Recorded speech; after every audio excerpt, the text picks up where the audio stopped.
Hello. Welcome everybody to the stream. I will try this once again. I would say, if you guys are good with the lip reading, you'll know what I said already. But I said, get back on the horse again, something like that. Not going to let this bad simul result get me down. Winners never quit. Quitters never win. And I was just saying that Blobix illustrates this point perfectly. As he mentioned yesterday, he's got he said something like 14 consecutive losses. Is that possible? So he beat me yesterday in the simul after a long string of losses. I have to be honest. Blobix had some good results for me for a while, and I think I try harder against certain opponents who do well against me for a time, and then I kind of really focus on playing well. To be fair, Blobix, I've been trying harder against you than most of the other players. So I'm not sure if you're aware of that, but I've been very specific about like only playing the Sicilian, because you were doing well against me before. So I really bear down and a little harder on Blobix. So anyway, you did break through. Merle Dixon donated 202 bits. He shared his analysis with me yesterday. Getting a spam call. No spam calls. Thank you. Thank you for the spam call. Mr. Coffee, what's up? We've got sound. The sound is okay. The sound is better now. I haven't been sleeping too well. The last couple nights, I've had these like nightmares where I wake up in the middle of the night and I hear these like really scary sounds. 2 nights ago, it was a clear sound woke me up in the middle of the night. Like I heard a smashing sound outside, and then again, it was part of my dream. It was part of a dream. But last night I heard this again. It happened again. Just living in an empty house with like no furniture in it. A tiny clip that holds a painting, used to hold a painting on the wall, fell down in the hallway, and because of the echo, there's no furniture in the house. It sounded like a light bulb had like fallen. In my sleep, it sounded like a light bulb had fallen and smashed on the floor. It was so loud, this little metal like thing. So I've not been sleeping well. I just want to get out of here and get back to Budapest.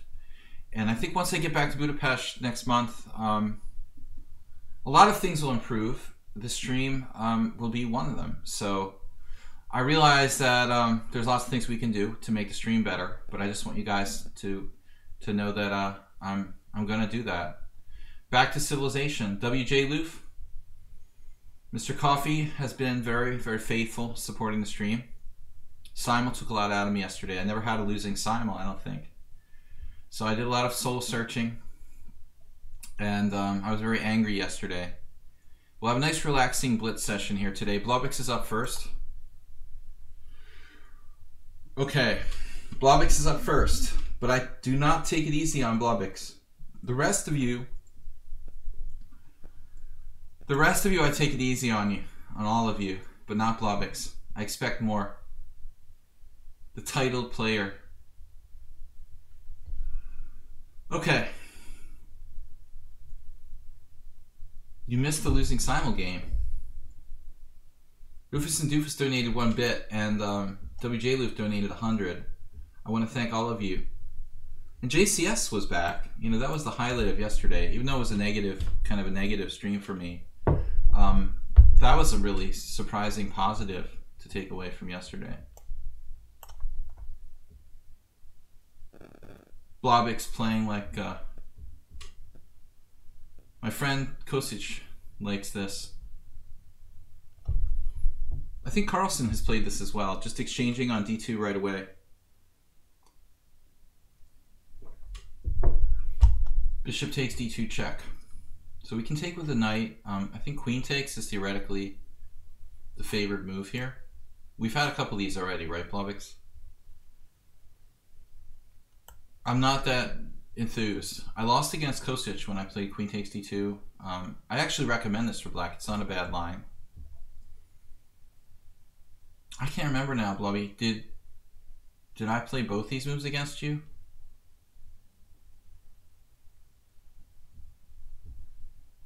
Jay Bonin has a funny idea that he did. I've actually seen Jay play like g3, bishop g2, and maneuver his knight to f1. It's really weird. So Magic the Gathering and My Little Pony is releasing a set for charity, 3 cards. One is rarity.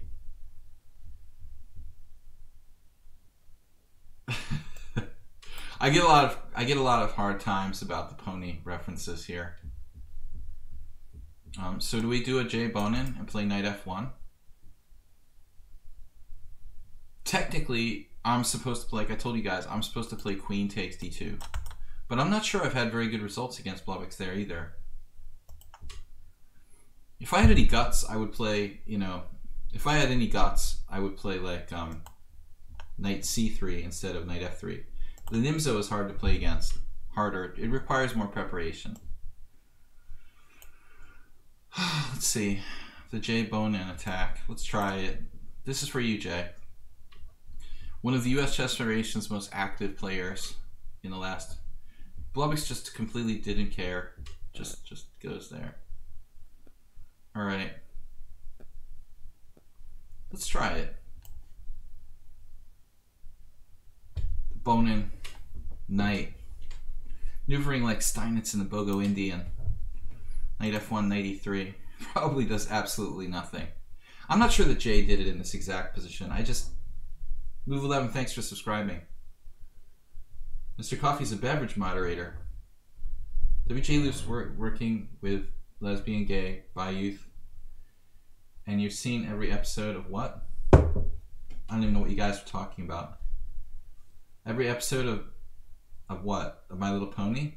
Or Magic the Gathering? I don't even know. Which one are we talking about? Alright. It's just a joke. The pony thing is just a joke for me. I'm not really a brony. You know, it's really... You met Jay once through a mutual friend. The Adamsmark Bar. My old stomping grounds with Emery Tate. Wow, Move 11 just gifted tier subs, tier 10. Well, I just got confused. Move 11 just gifted 10 tier 1 subs to my community. That is insane, dude. Wow. What a nice gift, man. Move 11 is awesome. That is so crazy, dude. I was so depressed yesterday with a terrible simul stream, and Move 11 comes through. Not only giving a new subscription for himself, but gifting 10, I can't even say it because I'm so excited, 10 gift subs. And, you know, a lot of the viewers are regulars, like Chess Viking Wales got a free sub. Not a lot, actually. Ludwig AC. So 2 of those guys I know. And there's a bunch of new people. So that's awesome. Super move, man. Best move of the day. And JCS is here. We've got a lot of good things to be thankful for. Awesome. Thanks, guys. I do caution you, though. I will be moving back to Europe in hopefully we'll be moving back to Europe in like a month. So the stream times will change for all of you. For all of you who got a gift sub, you have about a month to use it. And I don't know if you'll be able to watch the gift subbies. We'll be able to watch in another month when I move, you know, to a different time zone. All right, but another player who hasn't been on the stream lately is Turkey Farm, and I just thought that was funny because I have turkeys. My turkeys are back, basically.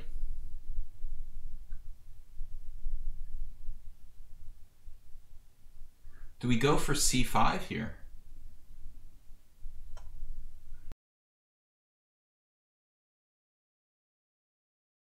CD.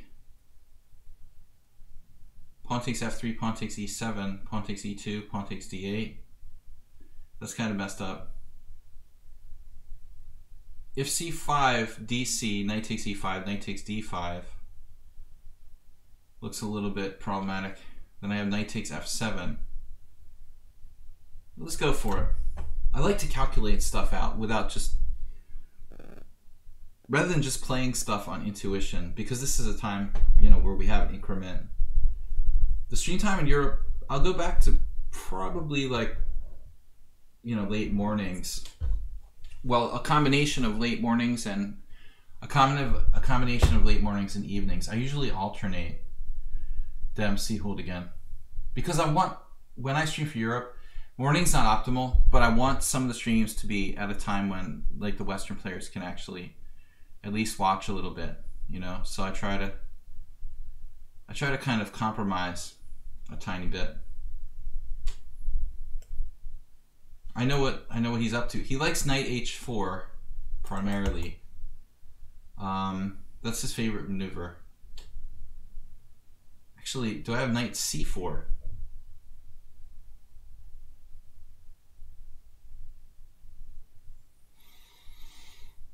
Knight c4, e4, knight d4. It's like all this stuff rhymes, like rapping. Hope this works. I mean, maybe I could play e4, knight d2. Probably okay there. I'm just wondering if that knight on h5 we can do anything. It's hard for Blobix to attack my king side his normal way, you know, his normal Blobix way. Knight takes d5, triple exclaim, like Emery Tate. Knight d5, queen d5, bishop e6, queen e4, d5. Actually, probably loses a piece. No, maybe it doesn't.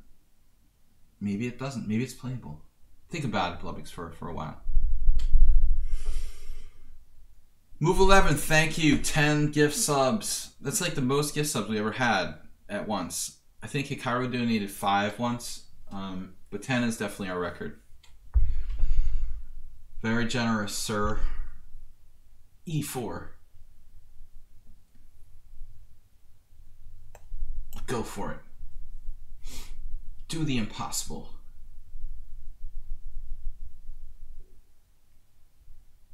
I will have none of that.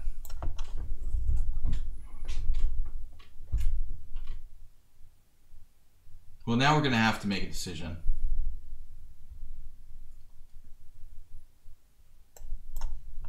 I don't know about this. Now I'm basically out of time. He has 2 minutes left. Antonio, welcome back. You know, I've got to confess what happened in my game against you, Antonio. Yesterday, I got kind of confused between g4 and h4. I was actually talking about that with Move 11 today. We actually had a discussion because he had a similar game.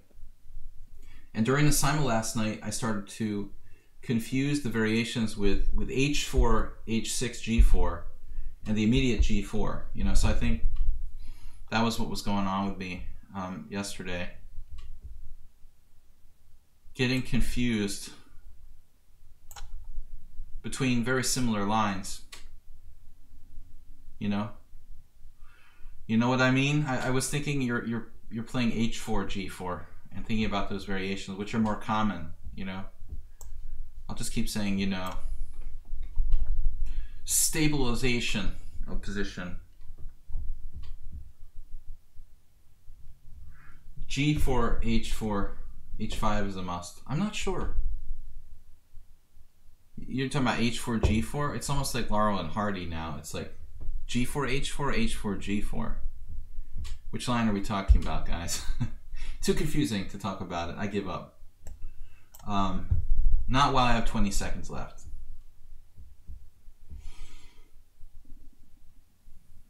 Solid defender.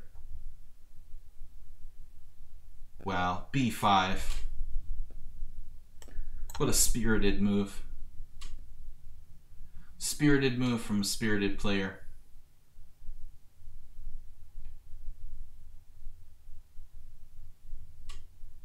Oh, he carved out that square for his queen. I was wondering what you were up to there. Carving. Pumpkin carving contest. I don't like him eyeing my f2 pawn. He has theoretically the better structure now.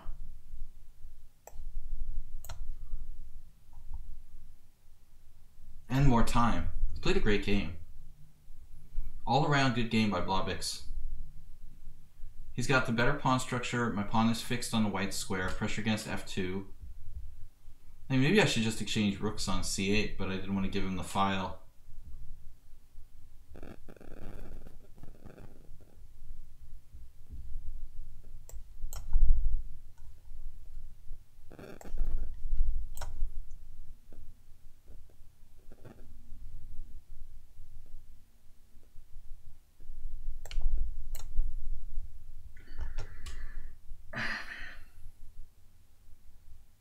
Thank God Loix didn't play knight d4 there.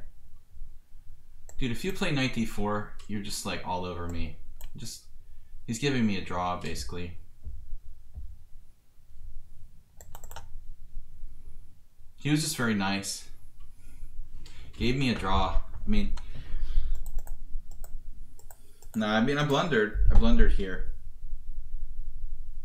I don't think you played this right, but after knight d4, I think you're probably just better here. It looks like I'm in trouble.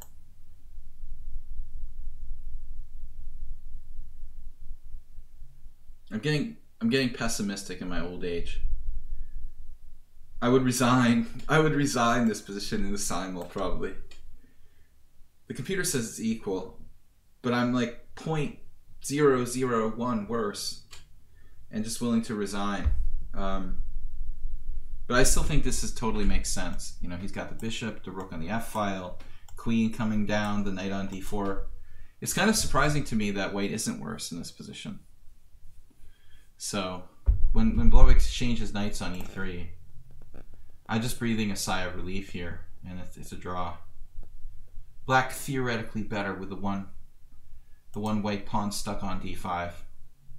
But I don't know, guys. This opening, man. Did I request the game analysis? I don't remember doing that. I resigned 2 out of 10 equal positions. Right. Antonio, that's what I talked about in previous streams.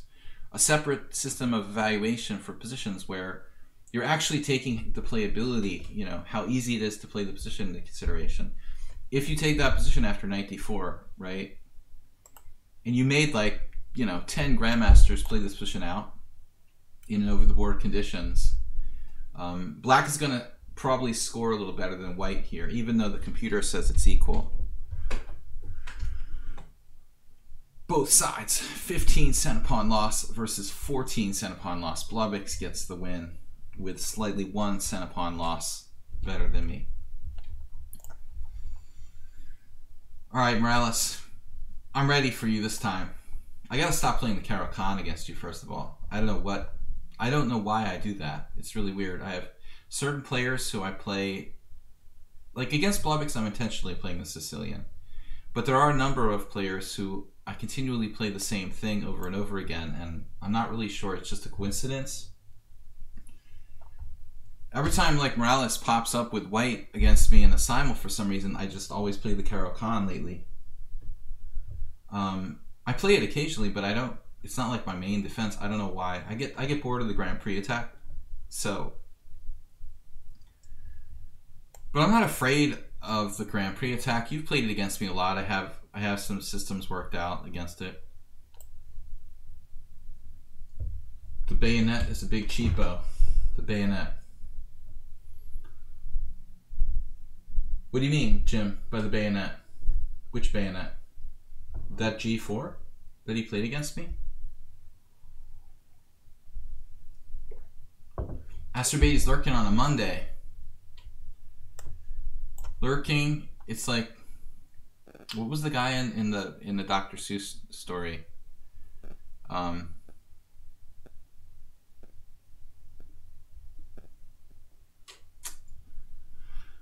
man, you know what I'm talking about. I need memory medicine.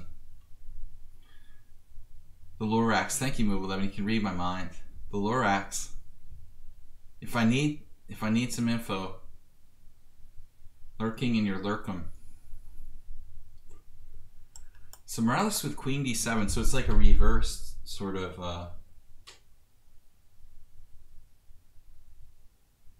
Why don't more people play Queen D7 here? I guess I go postal with C4. The Lorax, that's exactly who I was thinking of. Nice job by Move 11. You're really paying attention if you pick that off that quickly. You know I'm talking about the Lorax just because Astrobate said lurking. Move 11 knows himself some Dr. Seuss. All right. Anyway, Move 11, great job. Thank you.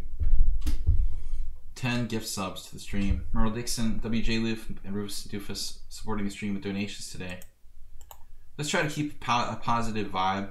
I'm gonna try to keep a more positive vibe. Yesterday I was really grumpy. Simul takes a lot out of me. Fide Trainer is now following. Zombie. Okay, so now I had a similar game the other day. Isn't this just good for me?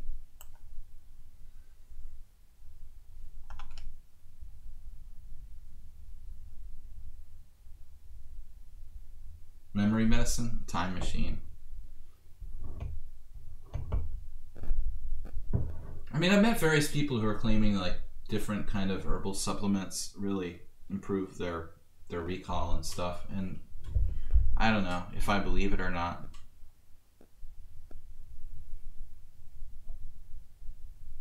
But I think I'm just stressed, you know, it's not like I have Alzheimer's or something. You call your bong the time machine? That's cool. That's definitely a time machine, because when you get high smoking, I think that you lose track of time, you know, pretty heavily, so I can see that. Morales here now getting really weird with Queen F5. Up close and personal. Wow. I have never seen anyone try to pull that before. He's not actually threatening anything, you know. I mean, he's kind of threatening to take my knight on e5. CD5, knight e5, pawn e5, queen e5. I mean, I even like that. At the very minimum. Minimum. CD5. Minimum. Wolfsing. Morales. So what's the difference between Mirales? It's French, right? I mean, the spelling, your spelling is like a French version, right? How does it work? You're like the French Grandmaster. Is that a Grandmaster? Mirales? Giles Morales? He's a GM, right? I can't pronounce it in French. It's just less usual. Okay. I wasn't sure if it's like, you know, which region or which Latin country you're from. So he's a GM, French champion in the 90s. It's French and Spanish. Those guys, pretty close neighbors. All right, bring it. This looks good. I think that king is heavily. That king looks like, it looks a little bit like Patrick Mayholm's yesterday. You know, kind of outgunned. The offensive line here was a little bit. The offensive line looks a little bit undermanned or something there. The NFL chess references, but great football game last night between Indianapolis Colts and Kansas City. Kansas City lost because of this failure and injuries to the offensive line. I mean, that offensive line looks like that one right, that guard right there looks particularly vulnerable.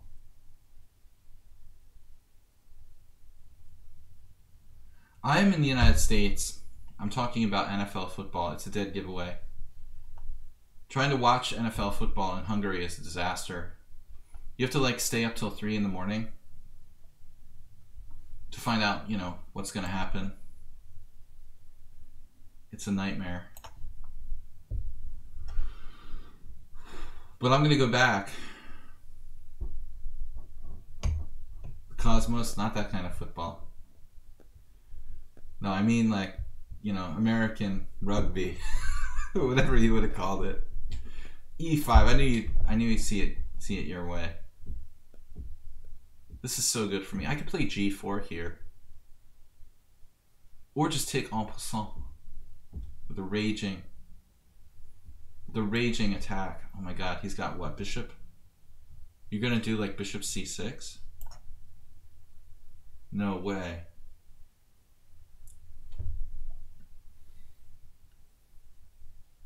I guess g4 ought to be considered. Consider it done.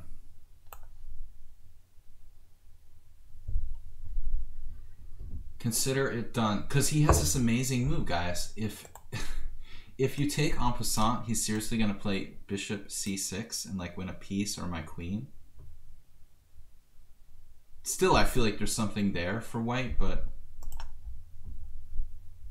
deranged rugby.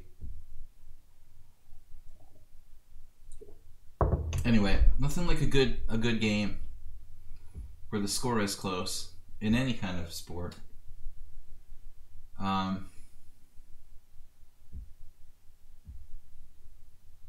I just want to see competitive sports, whatever it is.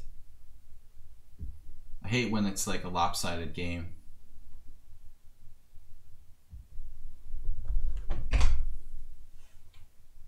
Warnaki, what's up? So atrocious quarterback wise that it stuck with me. What are you talking about?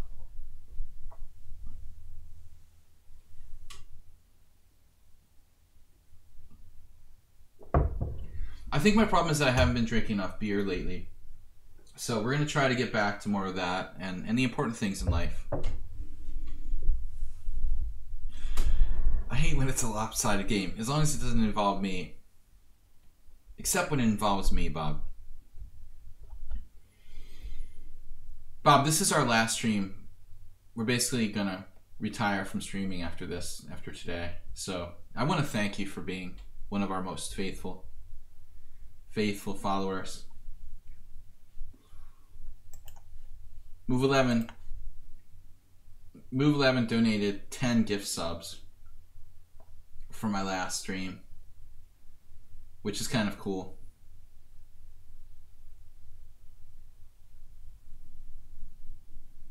The e5 pawn.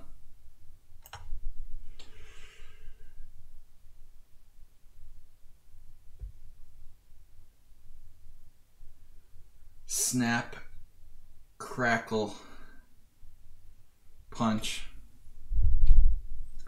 crunch.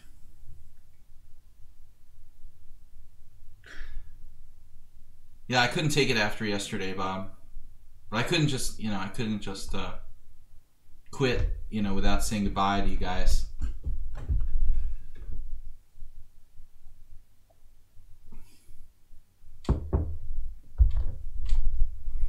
We're just kidding, Bob. Don't worry. You thought it was that easy to get rid of me.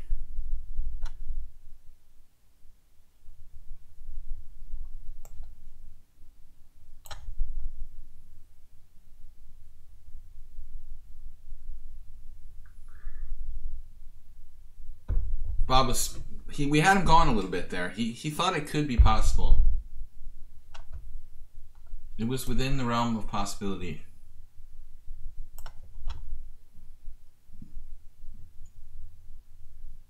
Blocker.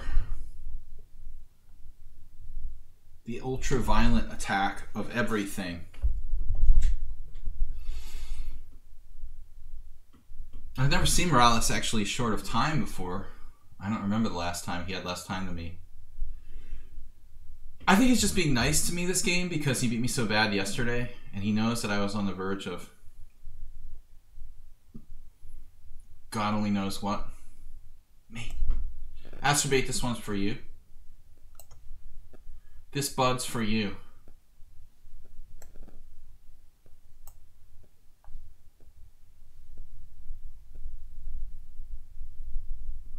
Double check. Alright. Mate with the bishop and knight. Ooh, it's challenging me. To rated 6+3. Alright, ooh. It's not Halloween yet.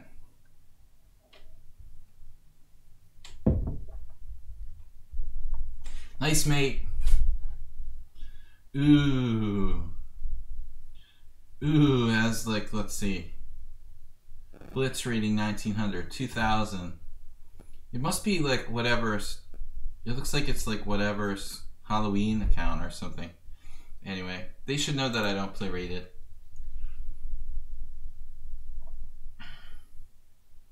Could Morales play bishop takes g4 on this is Padron Antoni 15. Couldn't Morales play bishop takes g4 on move 13? Let's see. He best play something. Well, I mean, obviously, if you sack a piece on g4, yeah, well, already black is desperate. So he's saying, could he play bishop takes g4, sacrificing here? Actually, it's pretty bad, because on bishop takes g4, h takes g4, if queen g4, bishop h3 wins the queen. No, I mean, truthfully, he was desperate, and he just has a lost position. And it's not a good line for black. Yeah, and on queen takes g4, he loses his queen. But on knight takes g4, I thought knight takes g4, yeah, was more realistic. And then queen takes, bishop g3. Exactly. So he just sacrificed a piece for like 2 pawns. Morales is a little too aggressive with black there, you know. I am taking the subscriber challenges first. So if anybody who just got a gift sub wants to challenge me between 5+3 and 7+3, you're more than welcome to attempt to do so. Tell your friends about the stream. Don't forget to bring your significant other, your parents, kids, and neighbors to watch the stream. Wolf Sing, all right, we will accept the challenge. 7+3.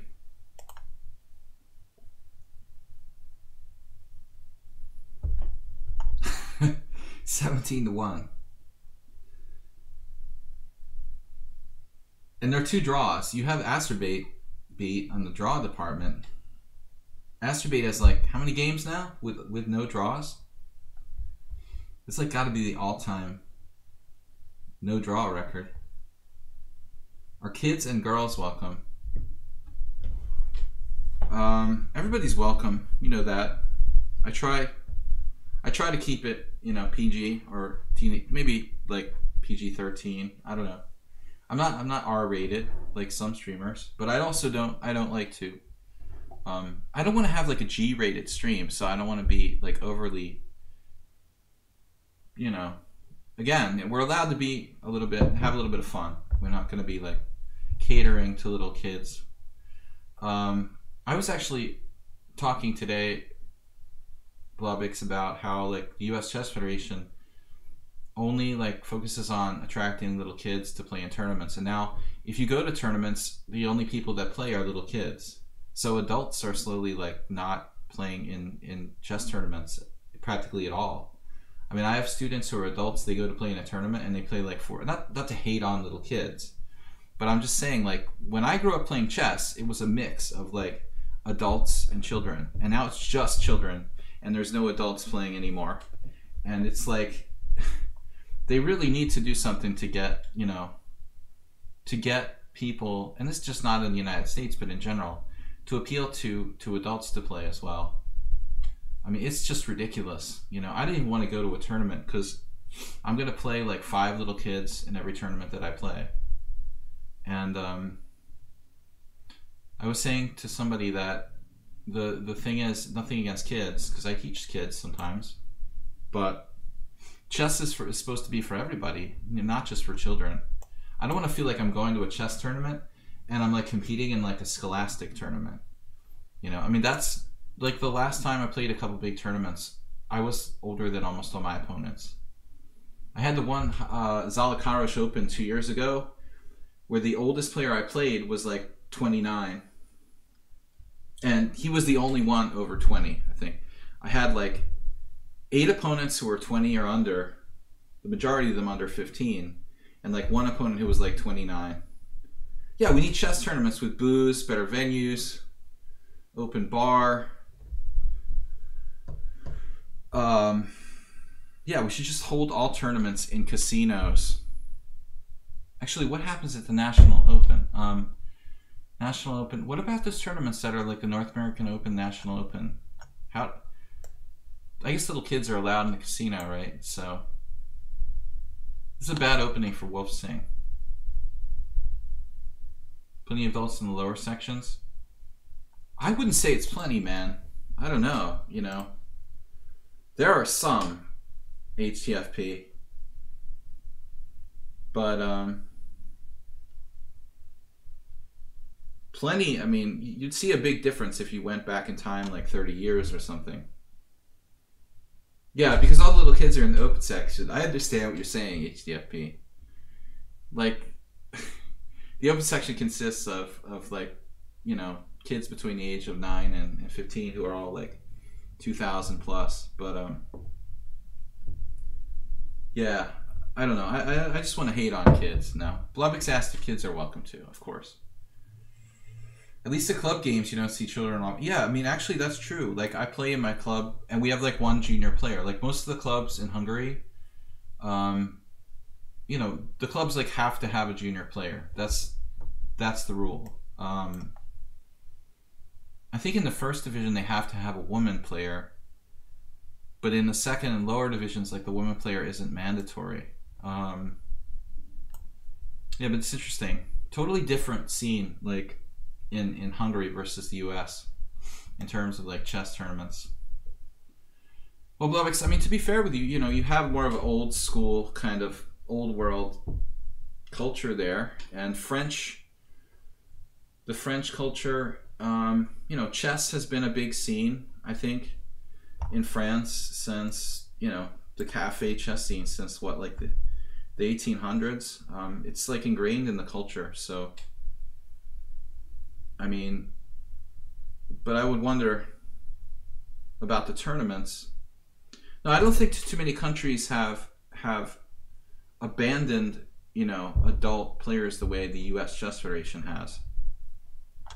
The U.S. Chess Federation is supposed to like foster chess in the United States, but all they do is try to make money off of little kids and their parents, you know. And I think it's supposed to just foster chess in general, not make profit off of little kids and their families and stuff. It became like a for-profit organization almost, even though maybe technically it's not. It sort of acts like it is. All right, so I think maybe I should develop. It's very tempting to go for some sort of sacrifice here. Anyway, I'm not gonna bludgeon the point in anymore. We'll just play calmly. So it's interesting though that Blubix says like there are more adults and pensioners there, let's say in France, than we have here. I don't have the in Hungary there's definitely less. I noticed like less adults and pensioners. Well, that's the other thing, pensioners. Okay. Yeah, go to a tournament, even in Hungary, say, and the only people playing are either little kids or pensioners. There's nobody in the middle. Nobody. Like, there'll be nobody my age. Exactly, like, only little kids or, like, pensioners who are, like, 70 years old. I mean, nothing in between. Of course, people have to work, you know. But it seems like in the old days, when we walked uphill both ways to school, there were more, like, even middle-aged players who would actually, you know, take the time to play in tournaments and stuff. Ludwig AC, hello. Welcome. Thanks for being a subscriber. Thanks for being a gift subscriber. I think Ludwig AC just realized he got a gift sub. Come in. Come into the house. I'm not sure this is over. He's got defenses here. G6 was a really unnecessary weakening. Although I don't like black's position. The whole thing, I've had this discussion many times, but it's just not a good opening unless you're Mamedyarov. And then it's like barely playable. Do not play the Marshall defense. The so-called Marshall defense is not good. It's not as good as the Scandinavian. The Scandinavian's bad enough.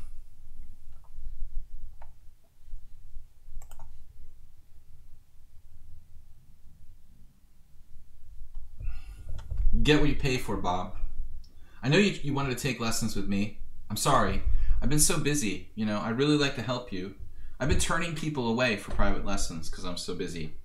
I think that when I move back to Hungary, you know, I'll reopen the door and start letting people sign up for lessons again. Bob, you'll be the first one. If you're unhappy with your current coach, we'll talk. We'll renegotiate things in November. All right. You're so glad I'm able to be here again. Well, Ludwig, me too. I didn't know you couldn't be here. I mean, I realize that all the European-based players, obviously, you know, it's a little trickier with the time difference the way it is. I think this is a mistake, but I had no knockout. There's no knockout blow. I mean, knight g5 is not going to cut it. Probably was the best move, though. I should have played knight g5, and then on queen somewhere, just play knight takes d5. Although it wouldn't have been clear how I defend my d-pawn in that position. If I were to play knight g5 and he were to play queen e7, and I play knight d5, e d5, it becomes very unclear. I don't really defend the d4 pawn at all, actually. So it's not so simple.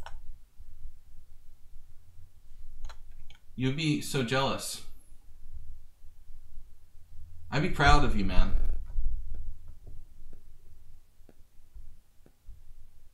This beer is really necessary. I'm playing so much better. Oh man, we don't have much. Considering I really thought I had an almost winning position, and now it's just very disappointing. Extremely disappointing.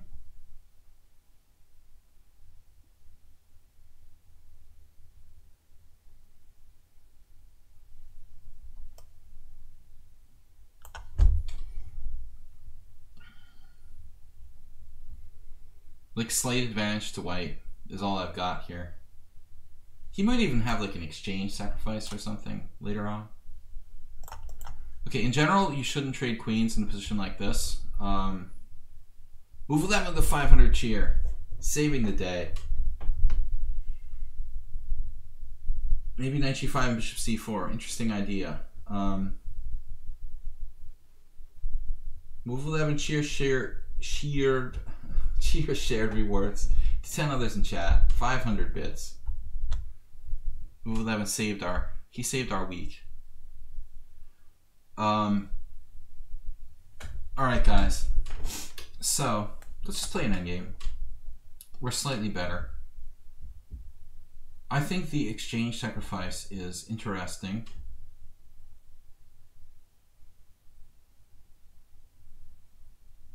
Very interesting. Very interesting.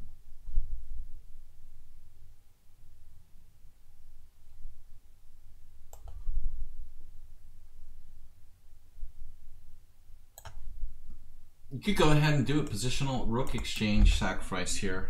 Rook exchange sacrifice. Merci. We had a choice between Italian, French, and Spanish when I was in high school, where you could take the short bus to. You could wake up 7 o'clock in the morning for German or something, but I decided to do Spanish. It was basically like Spanish or French. Nobody did Italian. So I learned Spanish for like 4 years in high school. So my French is non-existent, sadly. You can't believe you've been gifted a sub. I can't believe we've been gifted 10 subs. Great job. Okay, Wolfsing, just sack the exchange here. It's your only hope. Rook takes f3, knight takes d4. Just go for it. That's it. Okay, so now if king g2, knight f4 check, king g3, e5. Not loving this. So I might I might be better off considering all my options at this point. Knight g5. Yes. I like this. This is a weird move. A very weird move. Probably a bad one. Probably a very bad move. Actually, this is not good. I mean, not principled. I coerced him. Immersive. I might just be like lost by force now. Oh my god. We got an emote thanks to Jim's magic chest. I can't read, guys. Can you guys donate enough for glasses? Jim's mega cheer. Jim made it a 600 mega cheer. Man, that's awesome. I'm in trouble, guys. Well, I'm going to lose the h3 pawn. Maybe it's not the end of the world. f3 pawn, whatever. Pawn is pawn. It was a bad idea. It was a really bad idea to do what I did. Clearly. I thought I had some sort of idea now. Okay, I can't play bishop e4. God, it's a miracle I don't like lose a piece here. I'm just not seeing clearly. I can't even read the chat. Why did I play knight g5? I thought I had some tricks. Like, fortunately, I don't get my knight trapped. Although this is dubious. I am still up the exchange for a pawn. It's not that bad. Lots of donations today, guys. Dempsey Hooligan with 100. Alright, I like this now. Because he can't... Oh no, I did this. Alright. I deserve to mess this game up. I played like an idiot, really. Distracting me with all those cheers. Now I'm going to be just down a pawn. Down a pawn with compensation. He missed it. He just missed. He just missed 92 check.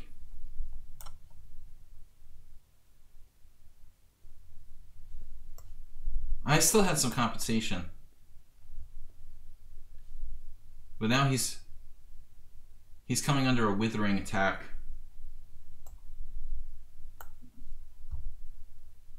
Why don't I just take on e5 maybe there?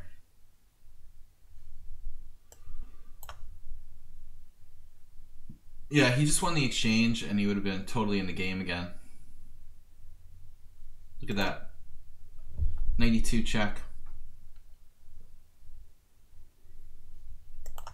Previous move. 92 check. King g2. Take the rook. Take. And c5's hanging. So fortunately, that pawn is very difficult to protect. I was actually okay, even if he won the exchange, but it was a disaster blunder by me. Luckily, I wasn't lost. I liked his exchange sacrifice. I was serious about this. This is a good sack. Look, it's the best move. Stockfish agrees. Classic exchange sacrifice, like in the French. It's the same as a Sicilian rook takes c3 sack. This is definitely, you know, the move. All right, so let's see. Yeah, it was the only dynamic try. You know, I let him out of the bag in that game completely. Okay, guys, let's get some more challenges. Come on, wake up, wake up. Let's get some more challenges. We've got donations, gift subs. So those gift sub people should be challenging. The least you can do if you get a gift sub is give us a challenge. Between 5+3 and 7+3. Don't be afraid. Even if you're lower rated, we don't get enough challenges from the people who are like 1200, 1300, 1400. Those people are not challenging me enough because they're thinking, oh, we're going to lose. But that's how you learn, you know. Don't be afraid to challenge higher rated players. This is meant to be an instructive stream. I can go to the lobby if we're desperate. I might need another beer. Another beer in the lobby. Bob. Warnaki challenged me the other day. Played a terrible. What do you got for me, Bob? Our last game ever, Bob. Sorry about that. So what are we going to do with Bob?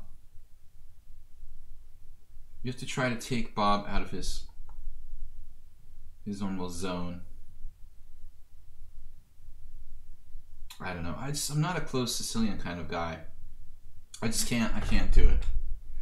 We've got to play the open Sicilian. There's really no other option. So Bob, what do? You play the Sveshnikov? Blobix? Oh. Did Cherry Ann teach you anything yet? Or you just learned from me? Bob's playing the Accelerated Dragon. Please. I'm not allowed to play the Smith-Morrow or the C3 Sicilian. It's like asking me to play the London system. When you play the Sicilian all your life, and these things become your enemy, you can't expect me to like turn around. And that's why I can't believe like the unmentionable. No, I'm just kidding. Esserman, I don't know how Mark Esserman can play the Smith-Morrow and turn around and play the Najdorf. You know, but I don't think he was always necessarily a Sicilian player. I don't think a self-respecting Sicilian player can play the Smith-Morrow with white. I mean, that's what I'm trying to say. You can't. You can't be a self-respecting Sicilian player and play the Smith-Morrow. It's like playing the C3 Sicilian. You just can't, you know. Like Vita Levente is a grandmaster who I'm familiar with, and he plays C3 Sicilian, but he plays E4, E5, you know. If you're like an E4, E5 player, you can play the C3 Sicilian. You're not like disrespecting your own opening. But Sicilian players can't play the C3 Sicilian. Some of them do. I mean, like Tivyakov. Tivyakov probably played both. Sveshnikov. So I'm full of crap, basically. I couldn't do it though. I mean, C3 is the most annoying.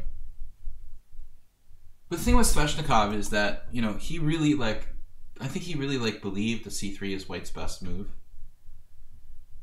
So that's why he plays the Sicilian and also plays C3 with white.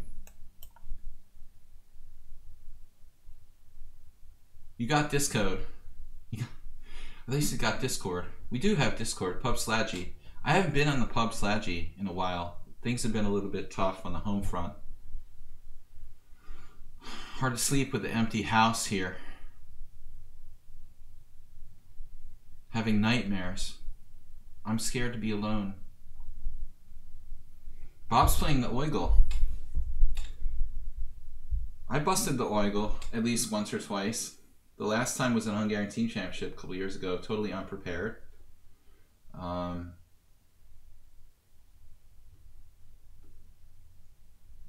It's a tricky line. I don't know the theory well enough, especially with white. I can just play A4 and decline it, essentially. You had a nightmare last night and I was in it? You were in mine too, that's really weird.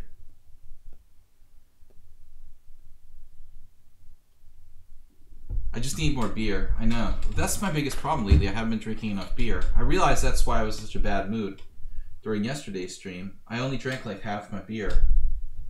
I need to drink the first beer fast, so it sort of, you know, avoids that scenario where I get grumpy. The last couple of streams, I didn't finish my beer, which has never happened before. And I'm like not making this up. Like I literally think like the last two streams are maybe the only two streams I remember in recent history where I had like some beer left after my stream was done, which was really weird. That's just not right. WJ Luke says 200 for the beer.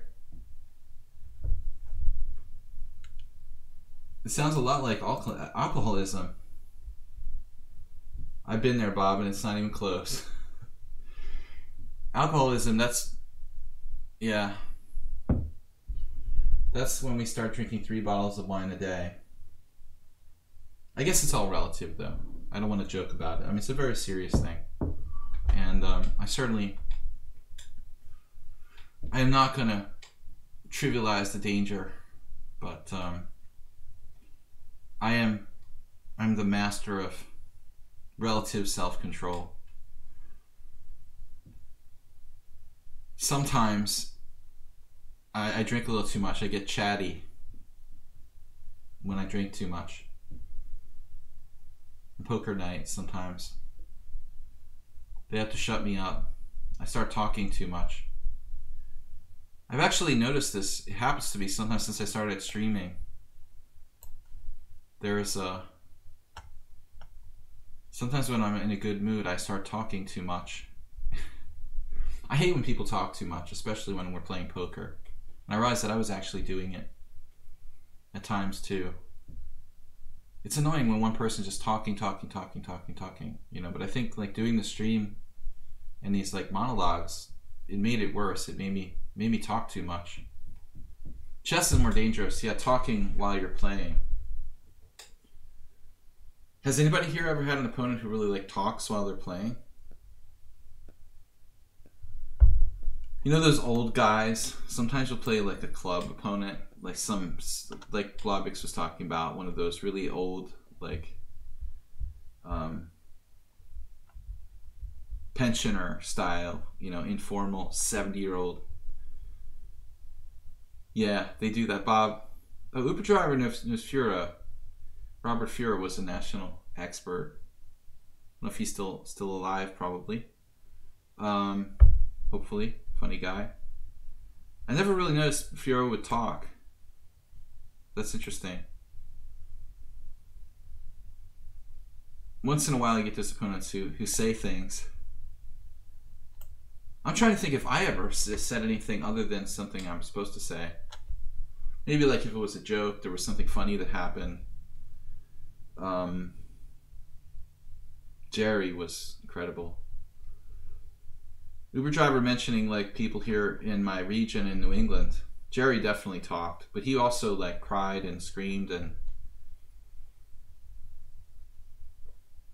the funniest thing when Jerry passed away this year, but the funniest thing Jerry ever did was like when he was like yelling at himself, you know, for a blunder during a tournament game. Like, God damn it, Jerry! I can't believe you did it. He would talk to himself in like the third person or whatever, you know. Jerry, I can't believe you didn't.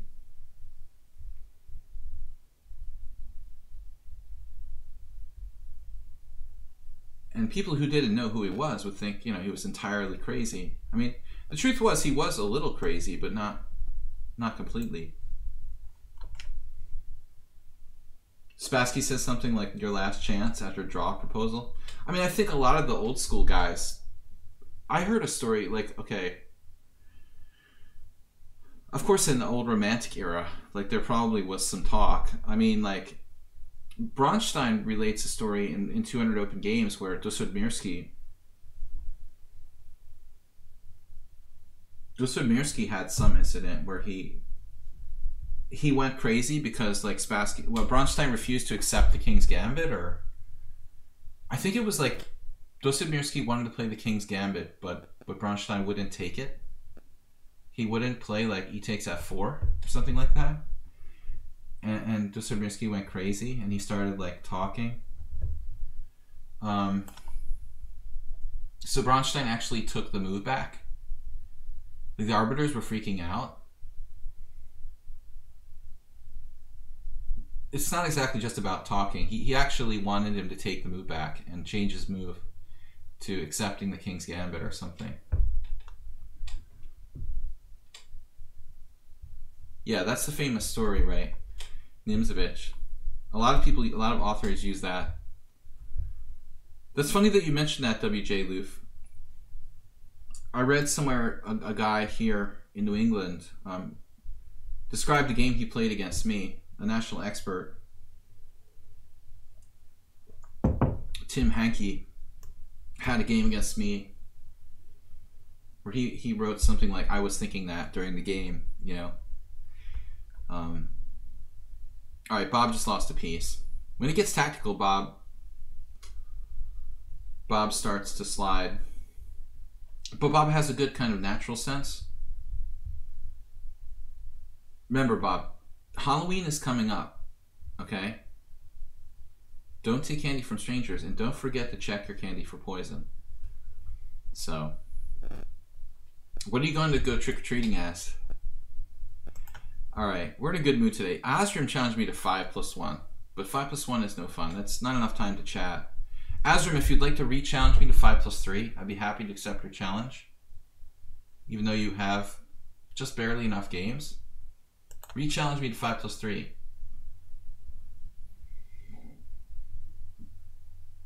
I mean, I thought like a while before I allowed you to take on B2, Bob. I mean, I definitely, you know, I almost considered playing the ridiculously passive Rook B1. I mean, I'll be honest. I looked at this, but I'm like, no, I can't do that. Okay, guys. Tomorrow is the Ponda Rapid Arena once again. I just want to remind everyone we have a team here on lichess called the Ponda and Horses team, created by Mr. Coffee, and if you join that team, you can play in our Tuesday arena tournament. I think Azrim is one of the gift subs, right? Am I making this up? D6 was there for free, but I want a bigger game. Exactly, Uber Driver. It was tempting to take on D6. I had a discussion with someone on Sound the other day. We were talking about a similar position in a Smith Mora, where he could have taken my D6 pawn in a game we played a couple weeks ago. And he felt that way. You know, there's a lot of instances, right, where you can take the pawn, but it's like, do you want to cash in or go for, exactly. Do you want to cash in or go for bigger game?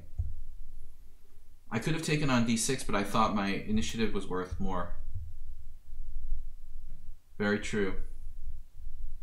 Trick or treat, Bob. Mr. Coffee, little bishop G5. You also play E3. In honor of Mr. Coffee, the Kali. Let's play the Kali Zukertort system. We're feeling old school. A little Akiba Rubinstein influence today. I'm not going to do the London system. Yeah. Knight C6. Interesting move. So he's got this two ideas of pushing E5 and the knight before bothering me. I mean, I'm not sure if knight before is really a good move. But it's definitely annoying. You know, if I play C4, knight before, and then he can play C5. And he's ready to line up bishop D6 and E5 really fast here. Maybe I should play B3, knight before, bishop E2, C5, A3. Try to just pick up a tempo. I'll give him knight before. I'm afraid A3 is too slow. I mean, I feel happy to play. You thought Negro was very clever with D4, C4, and G3. Uber Driver, that's like one of my least favorite openings. You know, Foigle played that way against me, Dmitry Gurevich. I mean, I've never beaten anybody on the black side of that. I almost lost to Attila Turzo. Against Turzo, I was so desperate for something original. I think I played like Knight C6 on move 3, and I was tortured for 50 moves and almost lost. It was an important game in the first division of the Hungarian Team Championship. If I had lost, it would have been tragic for my team. And Turzo, who was slightly lower rated than me, I just couldn't lose, you know. Turzo Attila, is he undead? I don't know, man. He brings a whole bunch of bananas to the board when he plays. Like, I've never seen anybody bring an entire bunch of bananas to a tournament game. He was on some sort of banana diet. It's kind of extreme, you know. Has anybody ever seen anyone literally bring an entire bunch of banana? I mean, one or two maybe, but not like the whole bunch. It's pretty it's pretty extreme. He's a weird guy. He seems pretty nice though. So check out Azrim, 1100, playing the opening in a really funky way though. It's a bit much, but I think kind of, you know, fairly advanced for black to play knight b4. I think an advanced concept. No, I never saw anyone eat an entire bunch of bananas during one tournament game. Definitely, I get 2 1100 players.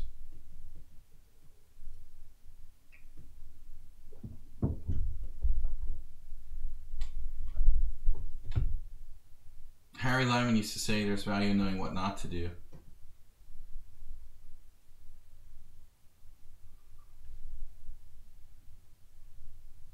This is a kind of advanced move for an 1100. Again, very advanced concept. Black's taking some chances here, but I think he can just about get away with it.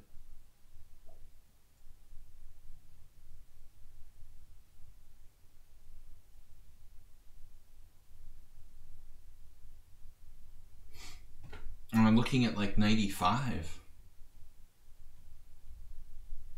Feels wrong. This feels wrong.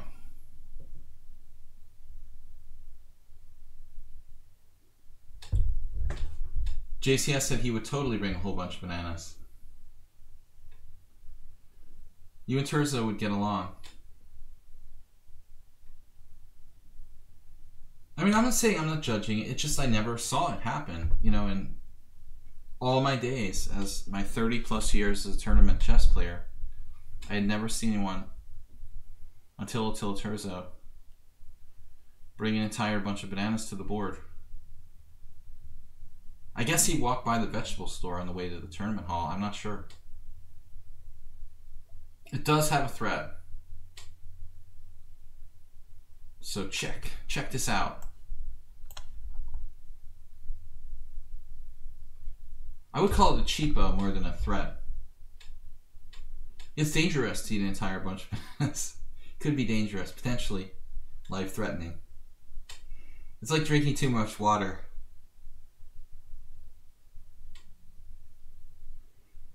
No, Attila I think is a fairly polite guy. He would probably like stand up from the board. I had a funny story about that I've told in the stream before, but I like to walk away from the board when I'm eating. I think Attila would do the same thing. But once there was this game in the New York Open, and I was really, really depressed, so I lost this horrible winning position against Tolnai Tibor. And I was super depressed because it ruined my tournament. I had chances for like an IM norm or something, going way back to like 1992 and or to 93.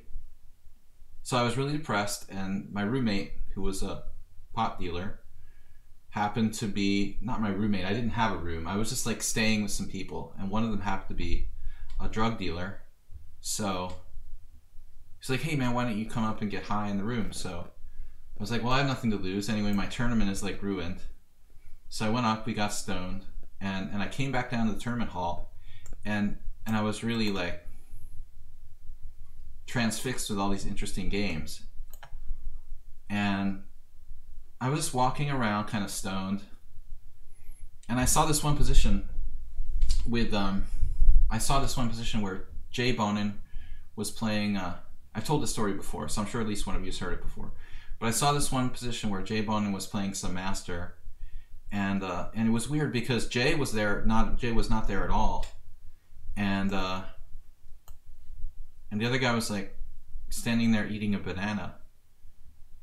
And so I saw this really interesting move, and I looked at the board and I saw that, okay, they're both not there at the board. Maybe the game's over.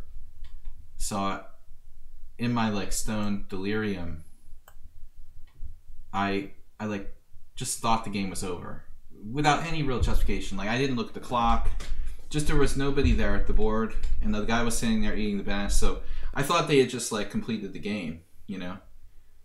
So I went up to the guy, you know, the one guy who was there eating his banana, and I just like reached out on the board and like just suggested like the best move, you know. And like Bonin came back to the board like right at that moment. He was like, "What are you doing? We're still playing." I was like, I was totally like freaking out, you know. So it was like the New York Open. It wasn't like a little tournament, and it was in a big hotel, and there's a million people, all like looking at me while these guys are like yelling at me, "What are you doing?" And it was just very awkward. So basically, what I did was it was at the New Yorker hotel. I basically like ran out of the playing hall and went outside and just started praying to God that like Jay wouldn't lose the game, because I think the suggestion I made was for his opponent, and just hoping that they wouldn't like ban me from the tournament, you know, for like giving away moves. But you know, in the stone delirium, it's like it's much worse, you know, much worse than it'd been if I had been sober. I'm paranoid, you know, I'm thinking like, oh my God, they're going to kick me out of the tournament because of a misunderstanding. It was just, no, it was a good move. I mean, there was no question about, yeah, it was a strong move. It was like the best move. But I don't know if the guy had seen it or not. I didn't stick around to find out, you know. But basically, I think it ended up like not like affecting the result of the game. And they never tried to like kick me out of the tournament or anything. But I mean, they must have thought I was just completely out of my mind. All right, anyway, that's our funny story for the day. I don't know if Jay ever forgave me. I think he won the game though, or some anyway. That was an interesting game. So Mr. Coffee, Warnocky, Atlanta Gambit. I would normally not do that, but like my tournament had been ruined by this insane game with Tolnai, and I was didn't care, you know, at that point. So, all right, we're playing Mr. Coffee now. Mr. Coffee, very solid. One of my more funny stories. I still think my funniest thing I ever did was moving twice in a row, though, when I did that in Hastings. More amusing, funny incident. But I've told that story too many times. I need some new stories, guys. We're going to have to play some more tournaments, gather some new... We need to get out there and gather some new crazy things. So I don't have to tell the same story over again.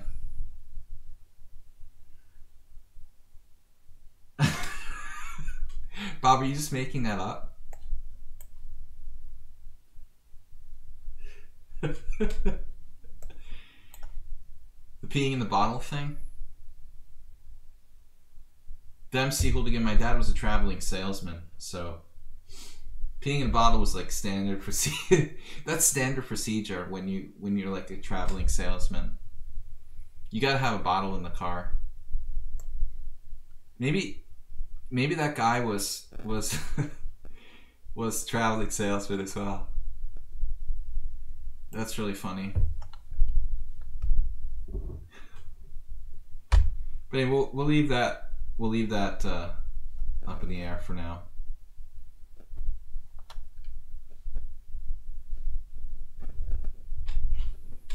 Yeah, at the chessboard, I don't think that really makes...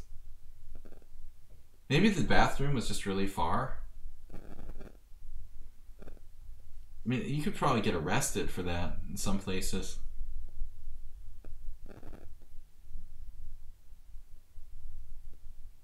Alright. So Mr. Coffee's playing h6. This is a mistake. I'm not supposed to play rook c1, actually. I'm supposed to play bishop d3. I'm just having too much fun with the stories and stuff.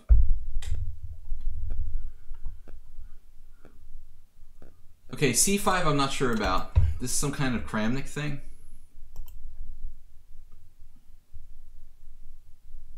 But I do know that I'm supposed to play bishop d3, not rook c1. I object to people kicking my feet under the table. I would absolutely object. I would absolutely object to peeing under the table. Yeah, but we're gonna close this topic now before it goes any further. All right, Mr. Coffee. Kappa played c5 in some games. Yeah, no, it's completely different. h6 is very specific. Maybe he drank a lot of beer. I'm known to secretly drink beer during my tournament games. I haven't done that in a while. I was kind of professional. Secret beer drinking.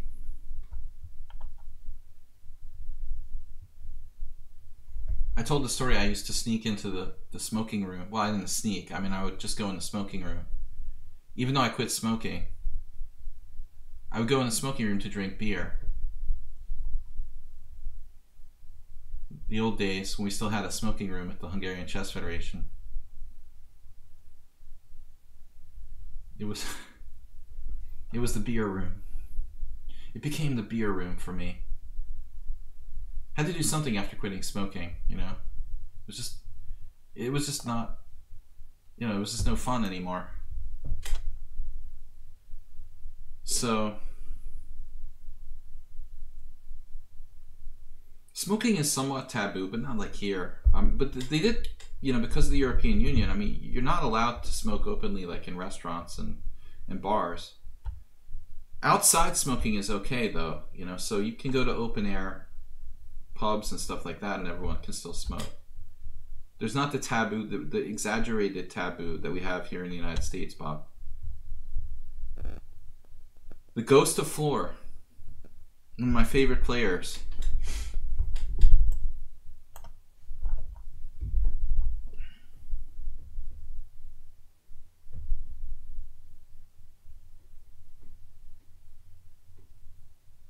I imagine, I remember like Baltimore having like really lax smoking laws even until recently. I would imagine in North Carolina it would be pretty lax. I mean, that's tobacco country. I mean, right?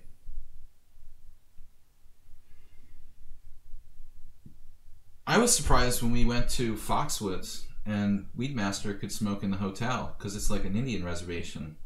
Because like in Atlantic City, you're not allowed to smoke at all for a long time, you know? I'm surprised like they let you smoke in Indian reservations. Mr. Coffee, what's up here? What are you doing?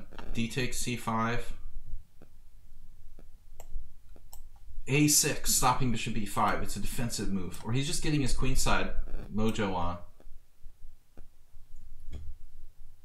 So Uber driver's an expert because he drives Ubers. He takes people by Uber to casinos. Twin River, where is that? That's in like New Hampshire? On Rhode Island. Okay, so yeah, cigar smoke is, yeah. I was joking with Bob that I miss Budapest. You can buy Cuban cigars there. All right, B5. What are we gonna do? Take Mr. Coffee to task. Mr. Coffee hung the C6 square. So in a losing position, one opponent started to shake his head very fast, and on the left with a very weird noise out of his mouth during 30 seconds.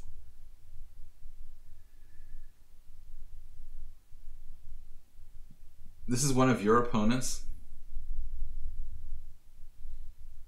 I like when they start to like hyperventilate. Alexander Ivanov would do that. He looks like he's having a heart attack. But it's more like a panic attack than a heart attack, I guess. Just bouncing around. Walter Brown used to do crazy stuff. Crazy stuff. Brown was impossible to play against. Did you ever see him, Blubix? Some international tournament?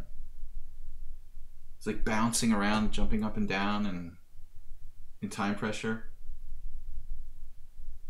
I mean, it was horrible to play against him. I didn't know that about Alan. Oh, Alan Shaw. Uber's on the New England chess players. I'm thinking John Shaw, Mr. Coffee. All right. Warnacki, Atlanta Gambit. Warnacki's back. Another 1100. Yeah, Walter would only occasionally, but he did play like in the 70s, I guess. The late 70s. Major events. I guess by the 80s he was already not competing that much internationally. Focusing on winning US championships. Let's play e4. Rarely do we get a Queen's Gambit accepted. But I found that Walter Brown was one of the most difficult opponents for me because, like, the most nervous energy I ever felt from somebody. Incredible. He was also like totally over caffeinated constantly. I mean, he would, he probably drank like 4 cups of coffee during one game. I don't know if that was good for his health. So Lubbock's played from 83 to 88. Yeah, I mean, so Walter probably, played in Europe in the late 70s. And then by the time you started, he was focusing on just playing, nationally. Well, Atlanta Gambit was at the World Open in Philly. Yeah, I mean, of course, like Brown played back then. I played him in 1992 in our first tournament game in Philly. Like 100 move loss. It was the longest day of my life. I had this incredible day where I played Brown at 10 o'clock in the morning, and it was like a two round a day tournament, and we had 9 or 10 a.m. We had a 7.5 hour game. It was a queen and knight end game, and the game lasted like 112 moves or something, and it was ridiculous. Like, I finally lost after like 112 moves, and I was just like staying at the hotel, so I just like, okay, packed up my stuff, really tired. It's like getting dark outside. I was just like gonna go to bed. I started walking out of the like lobby of the the ballroom where the hotel was holding the chess tournament, and 7.5 hours. It was like 40 and 2, 20 and 1, and then sudden death in 1. So the games could technically last 8 hours. It was like just under 8 hours, and I don't know what time it was. So it was like starting at 9. So it was like 5, almost 5 in the afternoon. It was like fall or winter, so it's starting to get dark. And I just remember like getting out of the room, and I was gonna like walk to the elevator when it like occurred to me that I was supposed to play another game in 5 minutes. I was like, what? Wait a minute. I just played a 7.5 hour game, like, and I have to play another game in 5 minutes. It was ridiculous. I mean, obviously I lost the second game, and it lasted like 5 hours. It was, I had black in both games. It was a good time. Paul Newman died at 83. Bob, just now.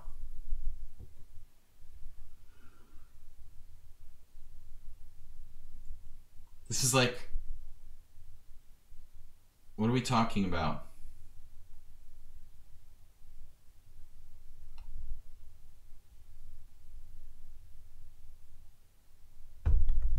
Bob, what are you talking about?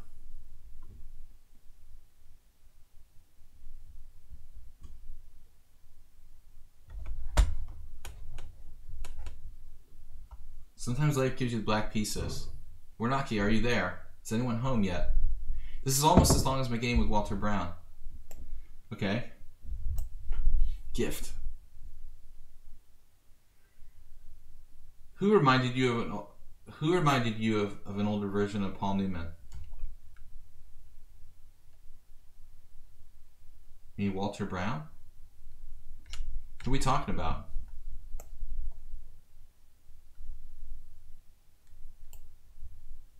Oh.